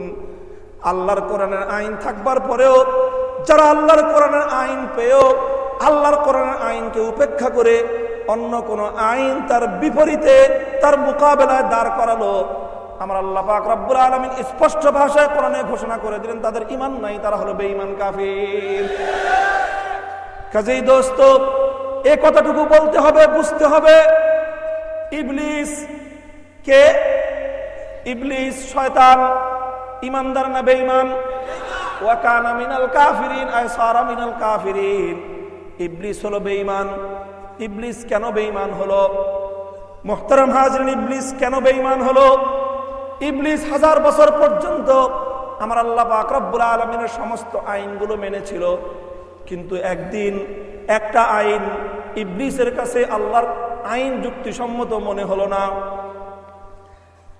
একদিন কেবলমাত্র আল্লাহর একটা আইন ইবলিসের কাছে যথাযথ মনে হলো না, সময় উপযোগী মনে হলো না, যুগোপযোগী মনে হলো না। কি সেই আইন? আমার আল্লাহ যখন ইবলিসকে বললেন, ও ইবলিস সহ সমস্ত ফেরেশতাকুল, আমার আদম আলাইহিস সালামের সামনে তোমরা সিজদায় লুটিয়ে পড়ো। সমস্ত ফেরেশতারা বাবা আদমের সামনে সিজদা করলো, একমাত্র ইবলিস সিজদা করতে অস্বীকার করলো। আমার আল্লাহ পাক রব্বুল আলামিন প্রশ্ন করলেন ইবলিসকে, ক্বালা মা মানাকা আন তাসজুদ, ও ইবলিস তুই কেন সিজদা করলি না? পরিষ্কার ইবলিস জবাব দিল, ক্বালা আনা খায়রুম মিনহু খালাকতানি মিন নারিন ওয়া খালাকতাহু মিন তিন। আল্লাহ, আমি তোমার আদমকে সিজদা করি নাই, কারণ হলো এই, আল্লাহ আমি হলাম আগুনের তৈরি আর আদম হলো মাটির তৈরি। আগুন যেহেতু মাটির চেয়ে উত্তম, সুতরাং আমার দাম আদমের চেয়ে বেশি। আমি হলাম উত্তম আর তোমার আদম হলো আমার চেয়ে অধম। আমি হলাম উৎকৃষ্ট আর তোমার আদম হলো আমার চেয়ে নিকৃষ্ট। আল্লাহ যুক্তির দাবি হলো এই, আইনের দাবি হলো এই, যে উত্তম সে সম্মান পাবে আর যে অধম সে তার উত্তমকে সম্মান প্রদর্শন করবে। সুতরাং আল্লাহ এই যুক্তি অনুযায়ী আমি সেজদা পাই, আদম আমার সেজদা পাওয়ার উপযুক্ত নয়। ইবলিস আল্লাহর কয়টা আইন? কয়টা আইন? শুধু একটা আইনকে সে অমান্য করলো। কোন যুক্তিতে? শুধুমাত্র এই যুক্তিতে যে আল্লাহ তোমার আইনটা বিধিসম্মত হয় নাই, আল্লাহ তোমার আইনটা যুক্তিসম্মত হয় নাই, এই কারণে আমি আল্লাহ তোমার আইনটা মানলাম না। মুহতারাম হাজিরিন, আমার আল্লাহ পাক রব্বুল আলামিন ইবলিসের এই যুক্তি খণ্ডনে দ্ব্যর্থহীন ভাষায় আমার আল্লাহ ছোট্ট একটা কথা দিয়ে কিয়ামত পর্যন্ত আনেওয়ালা সমস্ত মানুষকে হাকিকতটা বুঝিয়ে দিলেন। ঈমান কাকে বলা হয়, ঈমানের হাকিকত আল্লাহ পাক বুঝিয়ে দিলেন। আল্লাহ পাক ইবলিসকে বললেন, ক্বালা মা মানাআকা আন তাসজুদা ইয আমারতুকা। ইয আমারতুক, আল্লাহ পাক রব্বুল আলামিন ইবলিসকে বললেন, রে ইবলিস, এত কিছু বুঝবার তো দায়িত্ব তোর না। তোর দাম বেশি না আদমের দাম বেশি, এগুলো বুঝবার দায়িত্ব তো আমি আল্লাহ তোকে দেই নাই। ইবলিস রে, আদমের সঙ্গে তোর কি সম্পর্ক এটাও তো দেখবার দায়িত্ব তোর না। তোর তো দায়িত্ব হলো একমাত্র তোকে আদমের সামনে সিজদা করবার হুকুম করেছেন কে? আমি হুকুম করলাম, তুই চিন্তা করবি আমার সঙ্গে ইবলিস তোর কি সম্পর্ক। তুই যদি আমার সঙ্গে তোর সম্পর্কটা বিবেচনা করতি, তাহলে কোশ্চিনকালেও তোর এই প্রশ্ন উত্থাপিত হতো না। কারণ তুই যদি চিন্তা করতি হুকুম করনেওয়ালা আল্লাহ, হুকুম দাতা আল্লাহ, হুকুম পেলাম হলাম আমি ইবলিস, আমি ইবলিস হুকুম পেলাম, হুকুম দিলেন আল্লাহ, আল্লাহর সঙ্গে আমার সম্পর্ক কি? ইবলিস রে, তুই যদি এই কথাটা চিন্তা করতি তাহলে তোর সামনে পরিষ্কার হয়ে যেত তোর সঙ্গে আমি আল্লাহর সম্পর্ক হলো এই, আমি হলাম তোর সৃষ্টিকর্তা, তুই হলি আমার মাখলুক, আমি হলাম তোর মালিক, তুই হলি আমার গোলাম, আমি হলাম তোর খালেক, তুই হলি আমার মাখলুক। ও ইবলিস, খালেক আর তার মাখলুকের মধ্যে, স্রষ্টা আর তার সৃষ্টির মধ্যে, মালিক আর তার গোলামের মধ্যে একটাই আইন চলে, একটাই যুক্তি চলে। সেই যুক্তি হলো হুকুম করবেন মালিক, হুকুম করবেন সৃষ্টিকর্তা, মাখলুক আর গোলাম সেই হুকুম বুঝে আসলেও মানতে হবে, বুঝে না আসলেও মানতে হবে, যুক্তিতে ধরলেও মানতে হবে, যুক্তিতে না ধরলেও মানতে হবে, সামাজিক রীতি অনুযায়ী হলেও মানতে হবে, সামাজিক রীতির বিরুদ্ধে হলেও আল্লাহর কথা মানতে হবে, তোমার রাজনৈতিক কালচারের মধ্যে পড়লেও মানতে হবে, রাজনৈতিক কালচারের বিপরীতে হলেও তোমাকে হুকুম মানতে হবে। সর্ব অবস্থায় নিঃশর্তভাবে আল্লাহর সামনে মাথা নত করার নামই হলো ঈমান। কাজী আমার আল্লাহ পাক রব্বুল আলামিন ইবলিসকে বলে দিলেন, ফাখরুজ মিনহা ফাইন্নাকা রাজিম। ও ইবলিস, বের হয়ে যা। ঘাট ধাক্কা দিয়ে আল্লাহ পাক রব্বুল আলামিন ইবলিসকে বহিষ্কার করে দিলেন। শুধু তাই নয়, আল্লাহ বলে দিলেন, ওয়া ইন্না আলাইকা লানাতি ইলা ইয়াউমিদ্দিন। ও ইবলিস, কিয়ামত পর্যন্ত আমি আল্লাহর পক্ষ থেকে তোর উপর অভিশাপ বর্ষিত হবে। ও দোস্ত, ছোট্ট একটা কথা, ইবলিস বেঈমান না ঈমানদার? ইবলিসের উপর কিয়ামত পর্যন্ত অভিশাপ বর্ষিত হবে। ইবলিস হয়ে গেল চিরমালউন। কিন্তু কেন? কারণটা কি? ইবলিস তো আমার চেয়ে আপনার চেয়ে সেজদা কম করেন নাই আল্লাহকে। আমি আর আপনি 14 পুরুষ মিলে আল্লাহকে যেই পরিমাণ সেজদা করেছি, এক ইবলিস তার চেয়ে শত শত গুণ বেশি সেজদা আল্লাহকে করেছে। ইবলিস কিন্তু কোনোদিন আমার আল্লাহকে একটা সেজদা করতে অস্বীকার করে নাই। ইবলিসের তো সব ঠিকই ছিল, এরপরও ইবলিস কেন বেঈমান হলো? এরপরও ইবলিস কেন অভিশপ্ত হলো? কারণ একটাই, হুকুম করলেন আমার আল্লাহ, একটা হুকুম করলেন আমার আল্লাহ, সেই একটা হুকুম ইবলিসের বুঝে আসলো না, যুক্তিতে ধরলো না, আইনে টিকলো না। এই কারণে ইবলিস আল্লাহ রাব্বুল আলামিনকে বলে দিলেন যে, আল্লাহ, যেই আইন যেই হুকুম আমার বুঝে আসে নাই, সেই হুকুম আমি মানতে পারলাম না। আমার আল্লাহ বলে দিলেন যে, না রে ইবলিস, আমি আমার কোনো মাখলুককে অধিকার দেই নাই, আমি আল্লাহ হুকুম দেব। আমার হুকুমকে তুমি তোমার যুক্তির দাড়ি পাল্লা দিয়ে পরিমাপ করবা। আমি আল্লাহ দুনিয়ার কোনো মাখলুককে অধিকার দেই নাই। হুকুম করবো আমি আল্লাহ, আমার হুকুমকে তোমরা তোমাদের কোন সামাজিক রীতির দাঁড়িপাল্লা দিয়ে পরিমাপ করবা, এই অধিকার আমি দুনিয়ার কোন মাখলুককে দেই নাই। হুকুম করব আমি আল্লাহ, আমার হুকুমকে তোমরা তোমাদের দুনিয়ার বানানো আইনের দাঁড়িপাল্লা দিয়ে পরিমাপ করবা, আমি আল্লাহ এই অধিকার দেই নাই। হুকুম করব আমি আল্লাহ, আমার হুকুমকে তোমরা তোমাদের কোন আদালতের কোন নির্দেশনার দাঁড়িপাল্লা দিয়ে পরিমাপ করবা, আমি আল্লাহ পাক রব্বুল আলামিন দুনিয়ার কোন মাখলুককে আমার এই অধিকার দেই নাই। ইনিল হুকমু ইল্লা লিল্লাহ, আমি আল্লাহ হুকুম করব, দুনিয়ার সমস্ত মানুষ আমার হুকুম বুঝে আসলেও মানতে হবে, বুঝে না আসলেও মানতে হবে। আমার হুকুম যুক্তিতে ধরলেও মানতে হবে, যুক্তিতে না ধরলেও মানতে হবে। আমার হুকুম বিজ্ঞান ভিত্তিক হলেও মানতে হবে, বিজ্ঞানের বিরুদ্ধে হলেও আমার আল্লাহর হুকুম মানতে হবে। আমার হুকুম তোমাদের সামাজিক রাজনৈতিক রীতিনীতি অনুযায়ী হলেও মানতে হবে, না হলেও মানতে হবে। আমাদের হুকুম তোমাদের প্রচলিত আইন, তোমাদের আদালতের রায়ের ভিতরে পড়লেও মানতে হবে, বাইরেও পড়লেও মানতে হবে। সর্ব অবস্থায় সর্বক্ষেত্রে আল্লাহর হুকুমের সামনে নিঃশর্তভাবে মাথা নত করার নামই হলো ঈমান। কাজেই দোস্ত, এটা পরিষ্কার কথা, ইবলিস শুধুমাত্র আল্লাহর একটা আইন তার যুক্তিতে ধরে নাই, এই ভাঙ্গা অজুহাতে মানতে অস্বীকার করেছিল।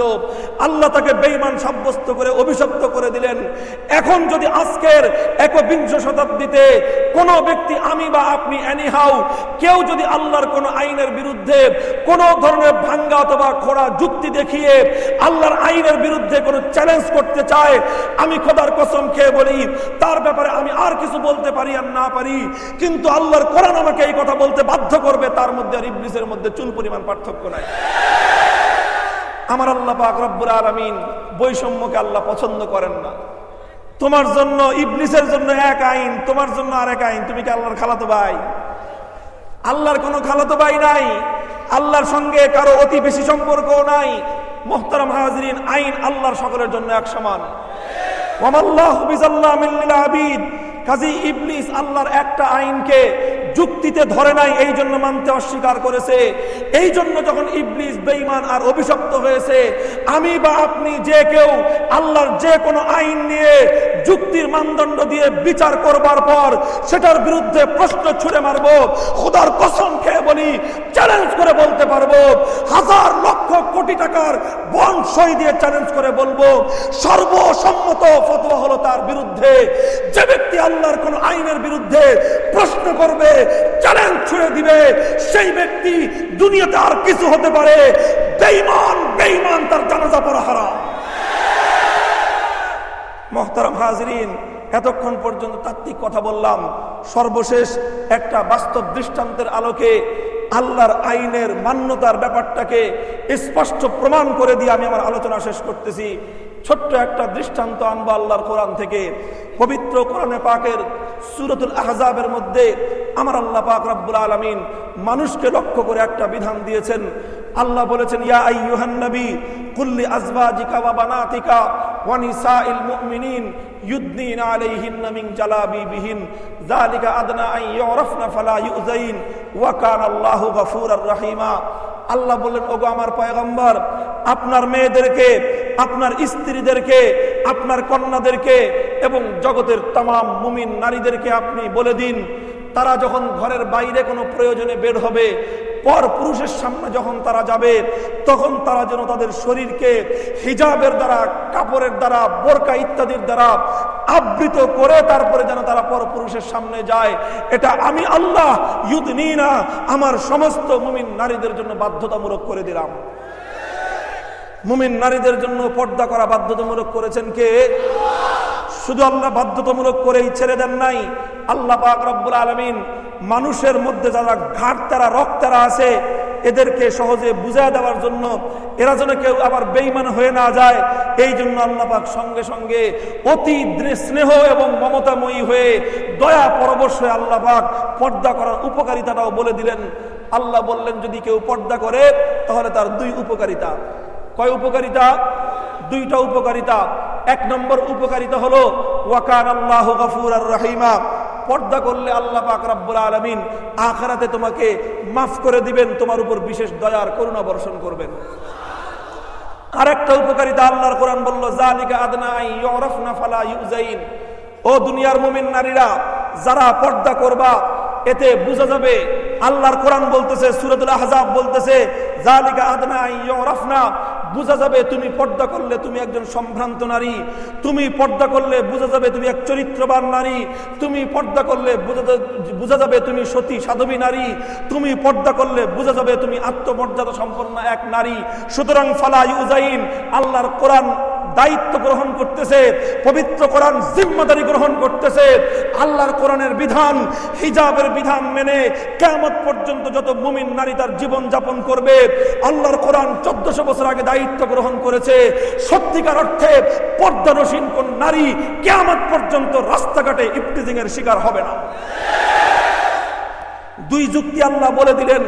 যুক্তির কথা বাদ দেন, যাদের ঘাটতারা আছে যুক্তি নিয়ে বাড়িতে গিয়ে বুঝবার চেষ্টা করেন। এত কথা বলবার সময় আমার নাই, ডাইরেক্ট কথা বলতে চাই। ইনিল হুকমু ইল্লা লিল্লাহ, পর্দার বিধান দিয়েছেন কে? সুতরাং বুঝে আসলেও মানতে হবে, বুঝে না আসলেও মানতে হবে, এর নাম হলো ঈমান। শুধু আমার যুক্তিতে ধরলো এই জন্য মানবো, যুক্তিতে না ধরলে আল্লাহর আইনের বিরুদ্ধে আমি চ্যালেঞ্জ করব, এর নাম আর যাই কিছু হোক মুক্তি বুদ্ধির চর্চা হতে পারে না, মুক্ত বুদ্ধির চর্চা হতে পারে না, এটার নামই হলো বেঈমানি আর কুফরি। কথা পরিষ্কার? মুহতারাম হাজিরিন, আল্লাহ পাক পর্দার বিধান দিয়েছেন কে? যুক্তিতে ধরলেও মানতে হবে, যুক্তিতে না ধরলেও মানতে হবে। কথা ঠিক না বেঠিক? আল্লাহর কোরআনের আইনের পক্ষে যুক্তি আছে না নাই? আলহামদুলিল্লাহ যুক্তি আছে। আমার আল্লাহ অযৌক্তিক কোনো বিধান দান করেন না। আমার আল্লাহর প্রত্যেকটা আইন, প্রত্যেকটা বিধান এই পৃথিবীর সর্বশ্রেষ্ঠ যুক্তিসম্মত। কথা ঠিক? তবে কথা হলো এই, আল্লাহর কোরআনের প্রত্যেকটা আইনের যুক্তি সবসময় সবার বুঝে আসে না। যদি কারো বুঝে না আসে, এটা কোরআনের দোষ না, তার নিজের দুর্বলতা। যদি আল্লাহর কোরআনের আইনের যুক্তি কারো বুঝে না আসে, এটা কোরআনের দুর্বলতা না, যে বুঝতে না পারলো তার দুর্বলতা। দোস্ত, মানুষ তো সব সময় মানুষের অনেক কথাই বুঝতে পারে না। ছোট্ট একটা দৃষ্টান্ত দেই, এটা কি হাই স্কুল? হাই স্কুলের ক্লাস 8 থেকে যখন ছাত্রছাত্রীদের জন্য 3টা গ্রুপ যখন শুরু হয়, সায়েন্স, আর্টস এবং কমার্স, ক্লাস 8 থেকে শুরু হয় স্যার। ক্লাস 9 থেকে 8-এর পর থেকে 3টা গ্রুপে বিভক্ত হয় স্টুডেন্টরা। একটা বিভাগ হলো মানবিক, একটা বিভাগ হলো ব্যবসায় শিক্ষা, আর একটা বিভাগ হলো বিজ্ঞান। তো সাধারণত সায়েন্সে পড়ে কোন সমস্ত ছেলেমেয়েরা?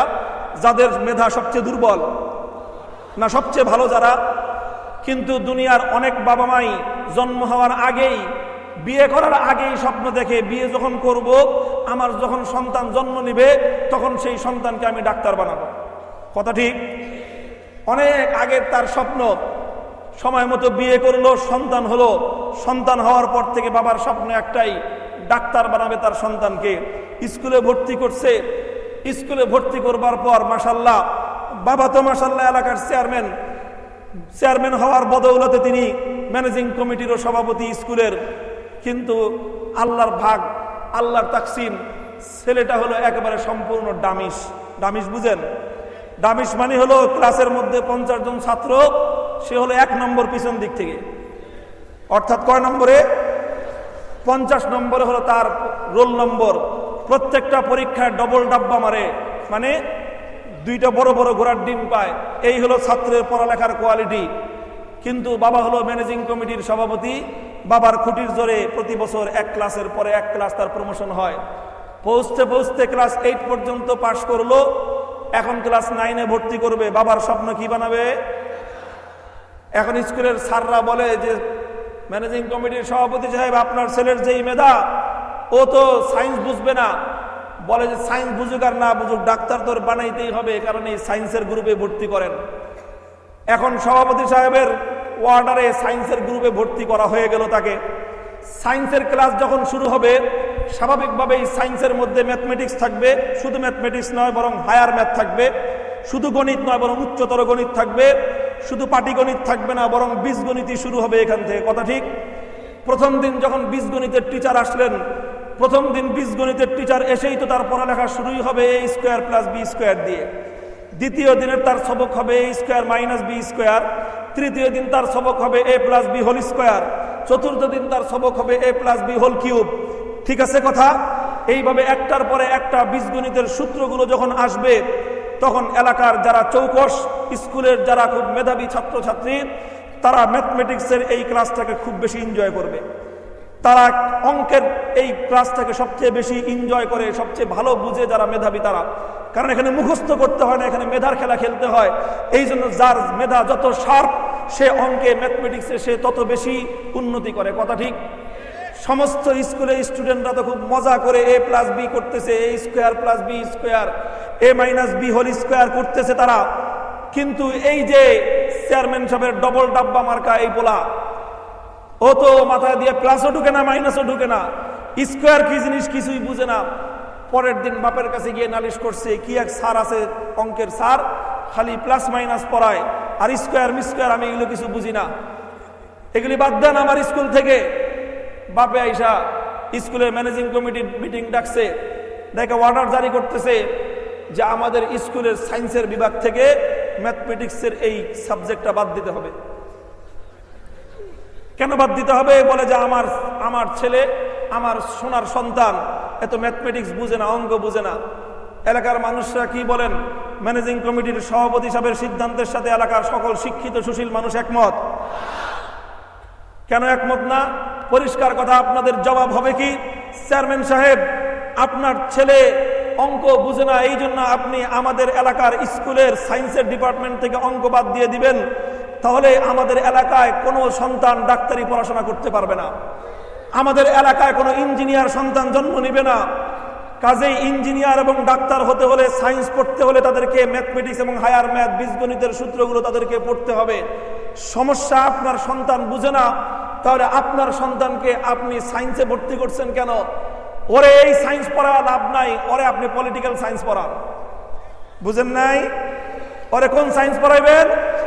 পলিটিক্যাল সায়েন্স মানে বুঝেন, এটা কোনো সায়েন্সের সাবজেক্ট না, নাম হলো পলিটিক্যাল সায়েন্স, কিন্তু পড়া হলো আর্টসের সাবজেক্ট, রাষ্ট্রবিজ্ঞান।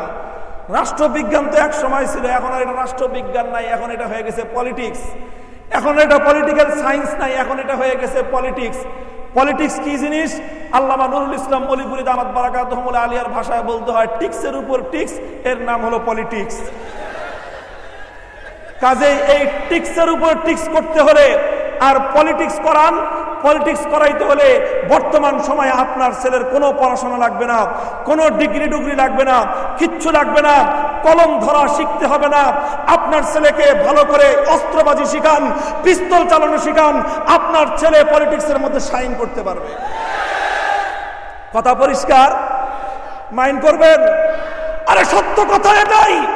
কেউ যদি নীতিবান রাজনীতিবিদ থাকেন, আই স্যালুট ইউ, আমি তোমাকে সম্মান করি, আমি তোমাকে শ্রদ্ধা করি, কিন্তু আমাকে কথা বলতে দাও, আজ আমার সমাজে রাজনীতির নামে যে দূষিত রাজনীতি, এটা আমার আধা মননকে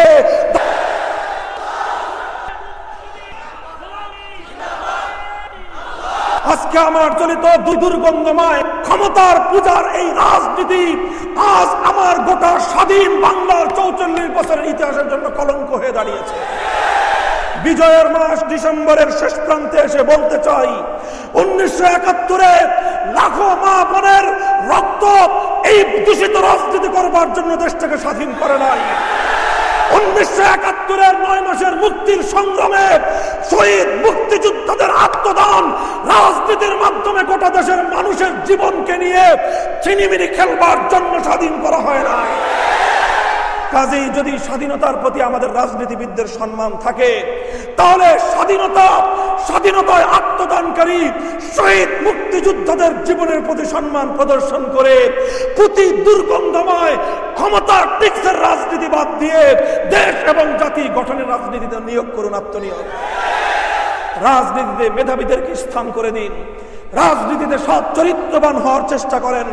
শুধু ভণ্ডামির মুখোশ পরে শুধুমাত্র ফুলের মতো চরিত্র স্লোগান দিয়ে কোনোদিনও সত্যিকার নীতির রাজনীতি হতে পারে না। ওই কথা বলা আমার উদ্দেশ্য ছিল না, মাঝখান দিয়ে কথা চলে আসছে, যদি কেউ মাইন্ড করেন কথাটা আমি ডিলিট করে দিলাম। তবে যেই কথা আমি বলতেছিলাম স্কুলের ম্যানেজিং কমিটির সভাপতির কাছে আমাদের পরিষ্কার জবাব হবে, আপনার ছেলে অঙ্ক বুঝে না, বীজগণিতের সূত্র বুঝে না, এতে বীজগণিতের সূত্রের ব্যর্থতা প্রমাণ হয় না, বরং প্রমাণ হয় আপনার ছেলের মাথার মধ্যে বীজগণিতের সূত্র বুঝবার মতো মেধা নাই। এটা বীজগণিতের সূত্রের দুর্বলতা নয়, আপনার সন্তানের মেধার দুর্বলতা। দোস্ত, তোমরা একটু বিবেকবান মানুষরা গাজীপুরের চিন্তা করো, বীজগণিতের সূত্র তৈরি করেছে আমার মতো আর তোমার মতো দুপায়া কিছু মানুষ। আমার মতো আর তোমার মতো তাদের ঘাড়ের উপর মাথা কয়টা ছিল? আরে ঘাড়ের উপর মাথা তাদের কয়টা ছিল?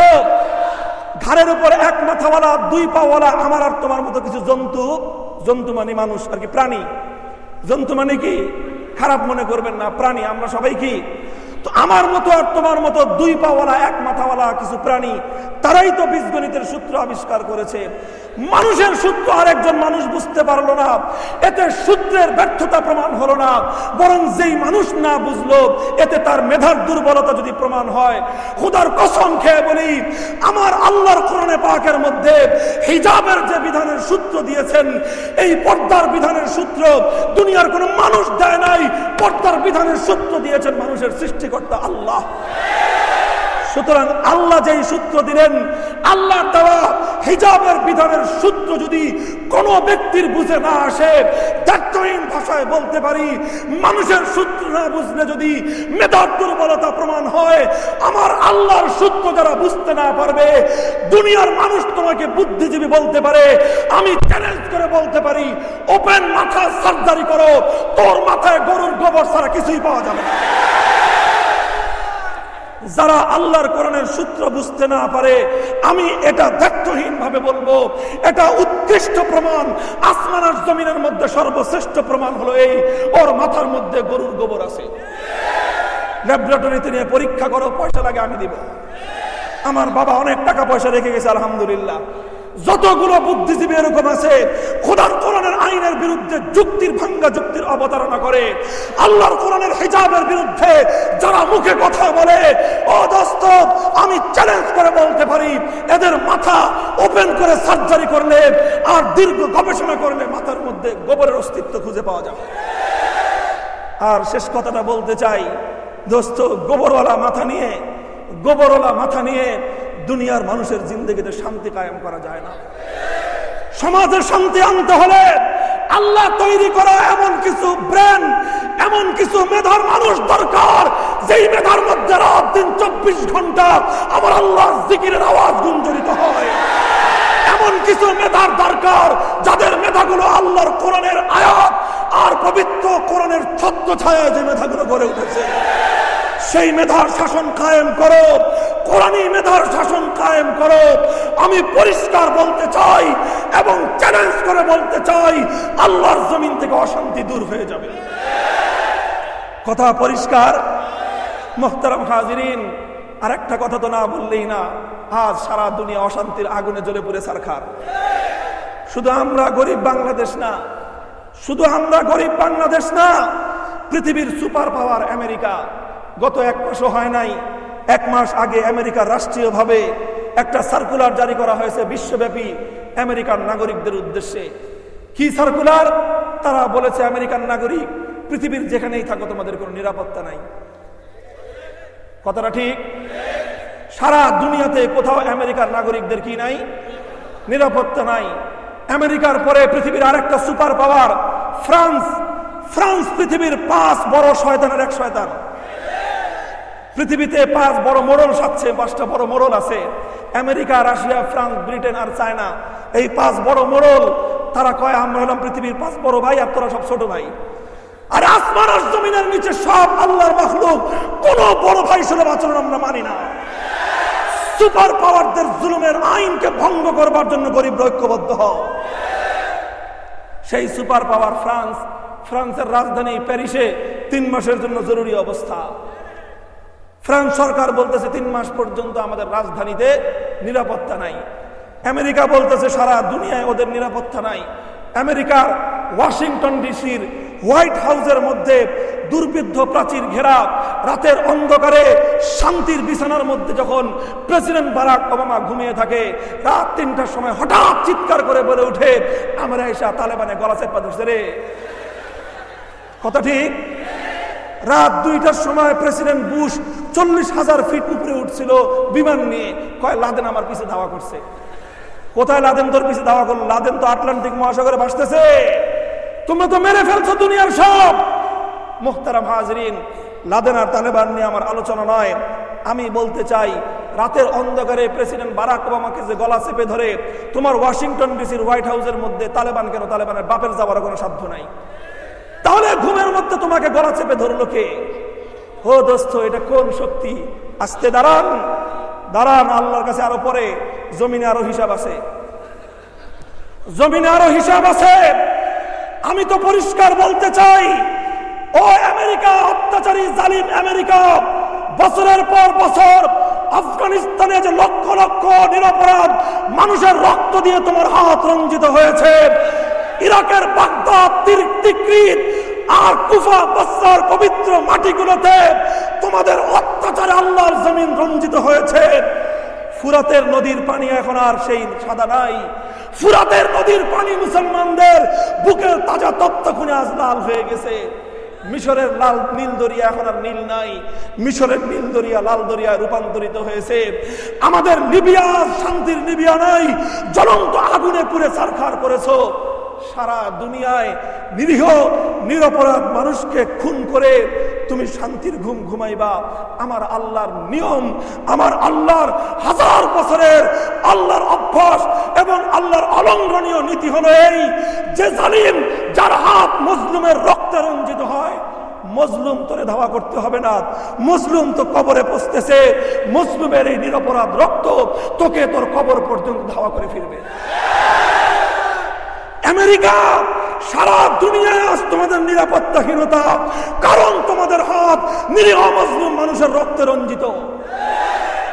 কাজেই মিস্টার বারাক ওবামা, যদি তুমি শান্তিতে ঘুমাইতে চাও, শান্তিতে ঘুমানোর একটাই রাস্তা আছে, তোমার বাহিনী দিয়ে হবে না। তোমার বাহিনী দিয়ে তোমাকে শান্তির ঘুম হবে না। তোমার নিরাপত্তা বাহিনী তোমাকে শান্তির ঘুম উপহার দিতে পারবে না।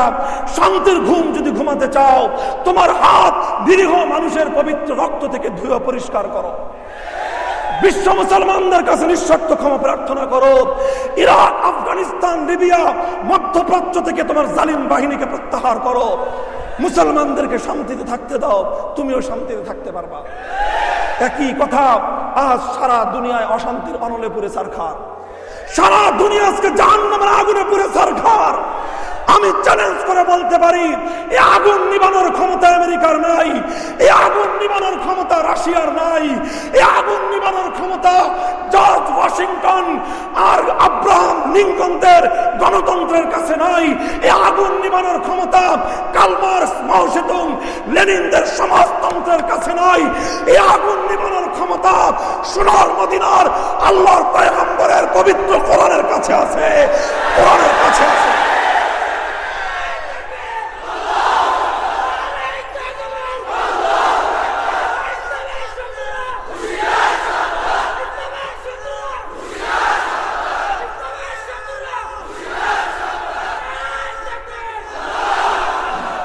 ইনিল হুকমু ইল্লা লিল্লাহ।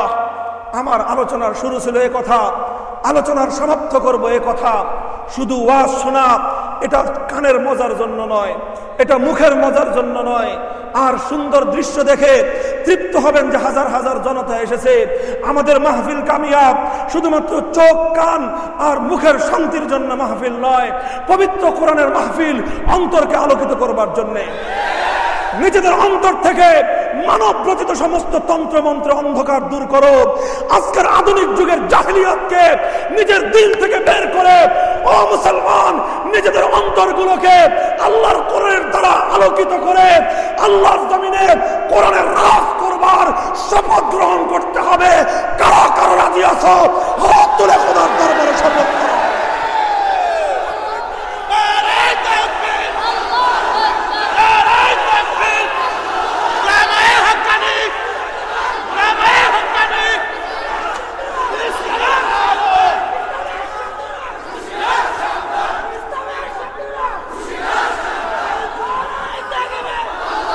আল্লাহ পাক রব্বুল আলামিন, আল্লাহ রাব্বুল আলামিন